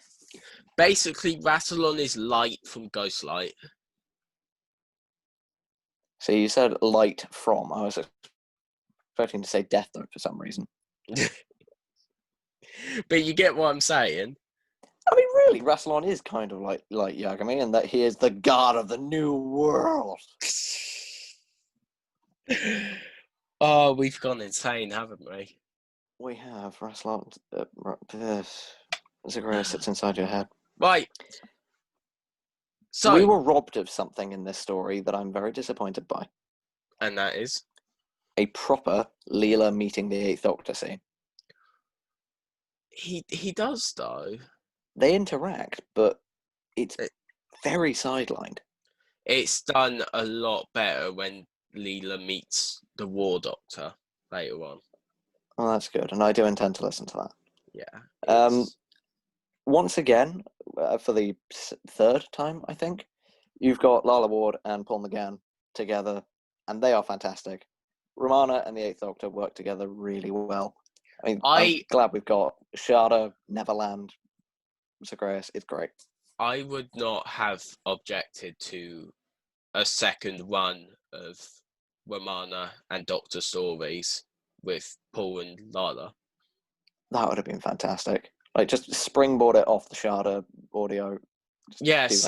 Do a few odd adventures like how in the Fourth Doctor here, Romana never wanted to go back to Gallifrey. Say she's gone on a bit of a holiday with the Eighth Doctor. That would be great. They could still do that. They could. They're both in the prime of their lives at this point. So speaking of Romana, we've got towards the end of this, we've got a very cliched line of between she and Leela. This could be the beginning of a beautiful friendship, which is a really cliched, rubbish line, but it does set up Gallifrey. And it sets up Big Finish's most popular spin-off, Gallifrey. So is it the most popular spin-off? It's not. Yeah, pretty much. I've heard way more people talk about it than Bernice Summerfield. Huh. Which I'm debating on whether I want to get into at this point. I mean, how many seasons of the regular series are there? 9, and then 4 Time War box sets? I don't know whether I want to do Gallifrey. I do, but I'm scared to get into it because cost and amount. True. Now, Zagreus actually has a couple of continuity errors. Go on. This is... So we've got, at the very beginning, actually at the end of Neverland, the Doctor says, all the anti-time is in here. Charlie says, what? In the TARDIS? The Doctor says, no, in here, as in his head. But Zagreus later turns out the anti-time is in the TARDIS, but it's just in both. Second is in the scene where the Eighth Doctor is about to regenerate, but then becomes Zagreus. They talk about how each of those Doctors died. Now, the Seventh Doctor just talks about how undignified his death was, because it was. But then the Fifth, and the Sixth Doctor mentions how he died through a knock to the head. Because at that point in time, he did just die by knocking his head off the console.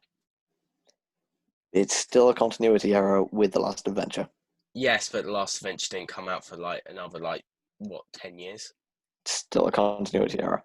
And another continuity error to do with the Sixth Doctor is that he says that he never got to Blackpool. So the audio, the Nightmare Fair, non-canon confirmed. I don't I only consider like half of that last Lost Adventure season even canon. I don't bother with the whole canon thing. No. It's more hassle than it's worth. Just listen to the Doctor Who you like. Try to make the connections you can. Yeah. And so the story ends with the Eighth Doctor flying off to the Divergent Universe, and unbeknownst to him, Charlie had snuck in via a back door in the TARDIS. Which Leela had supposedly found and then showed Charlie too. Which is lovely for that Leela knew more about the TARDIS than Romana did. If you know anything more about the TARDIS props, that's even funnier, because the only TARDIS prop that Louis Jameson was with on TV was the Newberry prop, which didn't have a back. Yeah.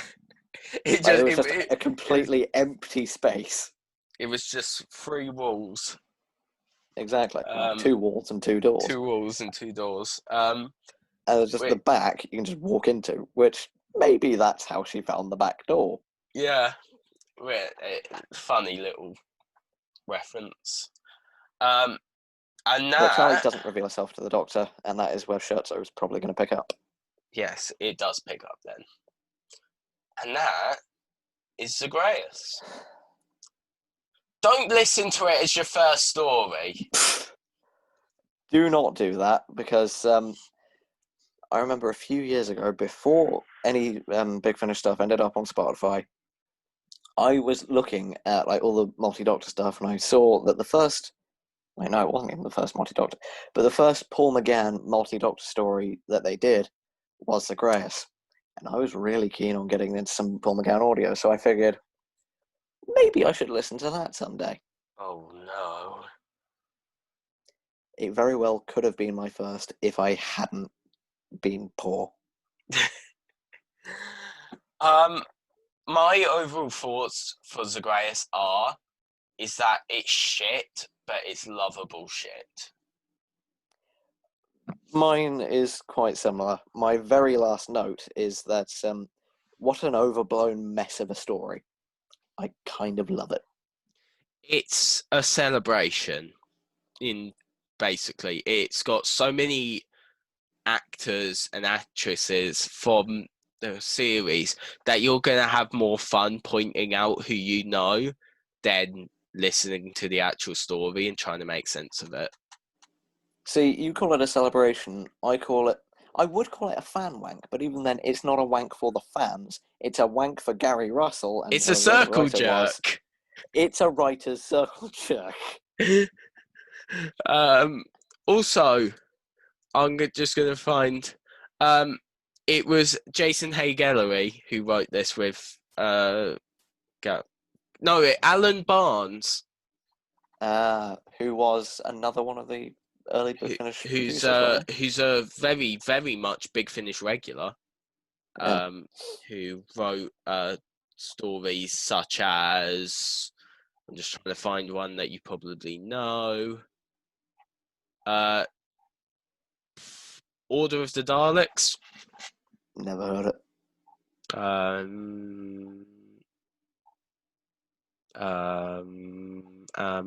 He wrote Trial of the Valeyard.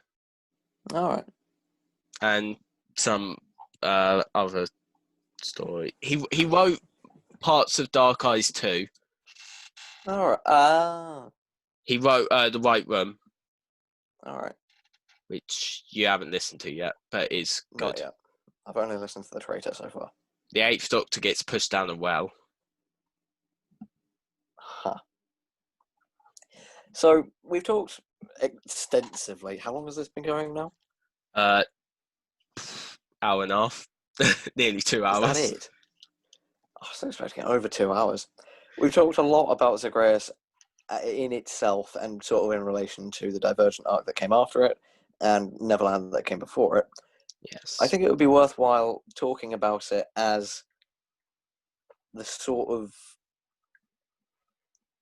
talking about it in the grand scheme of Gary Russell's weird space opera vision that he had right from Storm Warning at the very beginning. It's not a very good culmination of what he wanted to do. It's not. It's overblown. It's overlong. I've got another note here that I forgot to mention. Just before the Eighth Doctor supposedly regenerates, the Doctors have a sort of a meta moment where they're talking about the Eighth Doctor's death, but obviously that Gary Russell himself is talking about the story as a whole. Yeah. Where they say, what will the critics say? Melodramatic, overlong, derivative. And my note here is just because you're self-aware of the story's faults doesn't make it them okay. better. I would say those are my exact thoughts about this story. It's just so weird. If you are going to listen to Zagreus, listen to everything else first. Yeah. Listen up to Neverland and treat Neverland not as the prequel to Zagreus, but as the finale of the beginning of Charlie. Think of it like Name of the Doctor and Day of the Doctor. Name of the Doctor is the finale of season 7. Day of the Doctor is the 50th anniversary. Neverland is the ending. It just so happens to pick up from Name. Yeah. That's a good way of looking at it. There you go. Actually, that's a very good way of looking at it. Exactly. It's pretty much the same principle.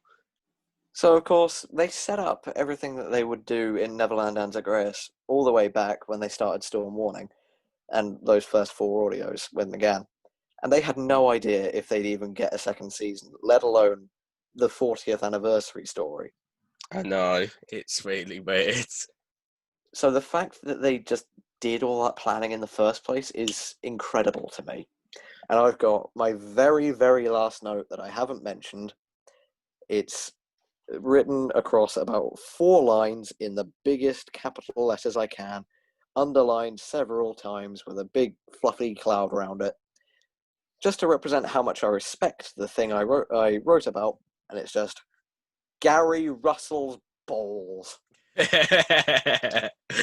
No, he had immense balls to do this, and I commend him for that he did what he wanted to do.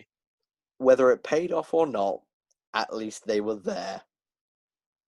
They didn't even think of the name Zagreus until they were recording Neverland. So they had to go and retroactively do all the ones that came after, right? Yeah. Well, bad. Yeah, pretty much. I think I might be wrong about that though. So I think I heard something similar to that when I was listening to the making of documentary. Take it with a pinch of salt. Can I just say the making of documentary is better than the actual story? One could say that Living Legend, which comes free with the making of documentary audio, is also better.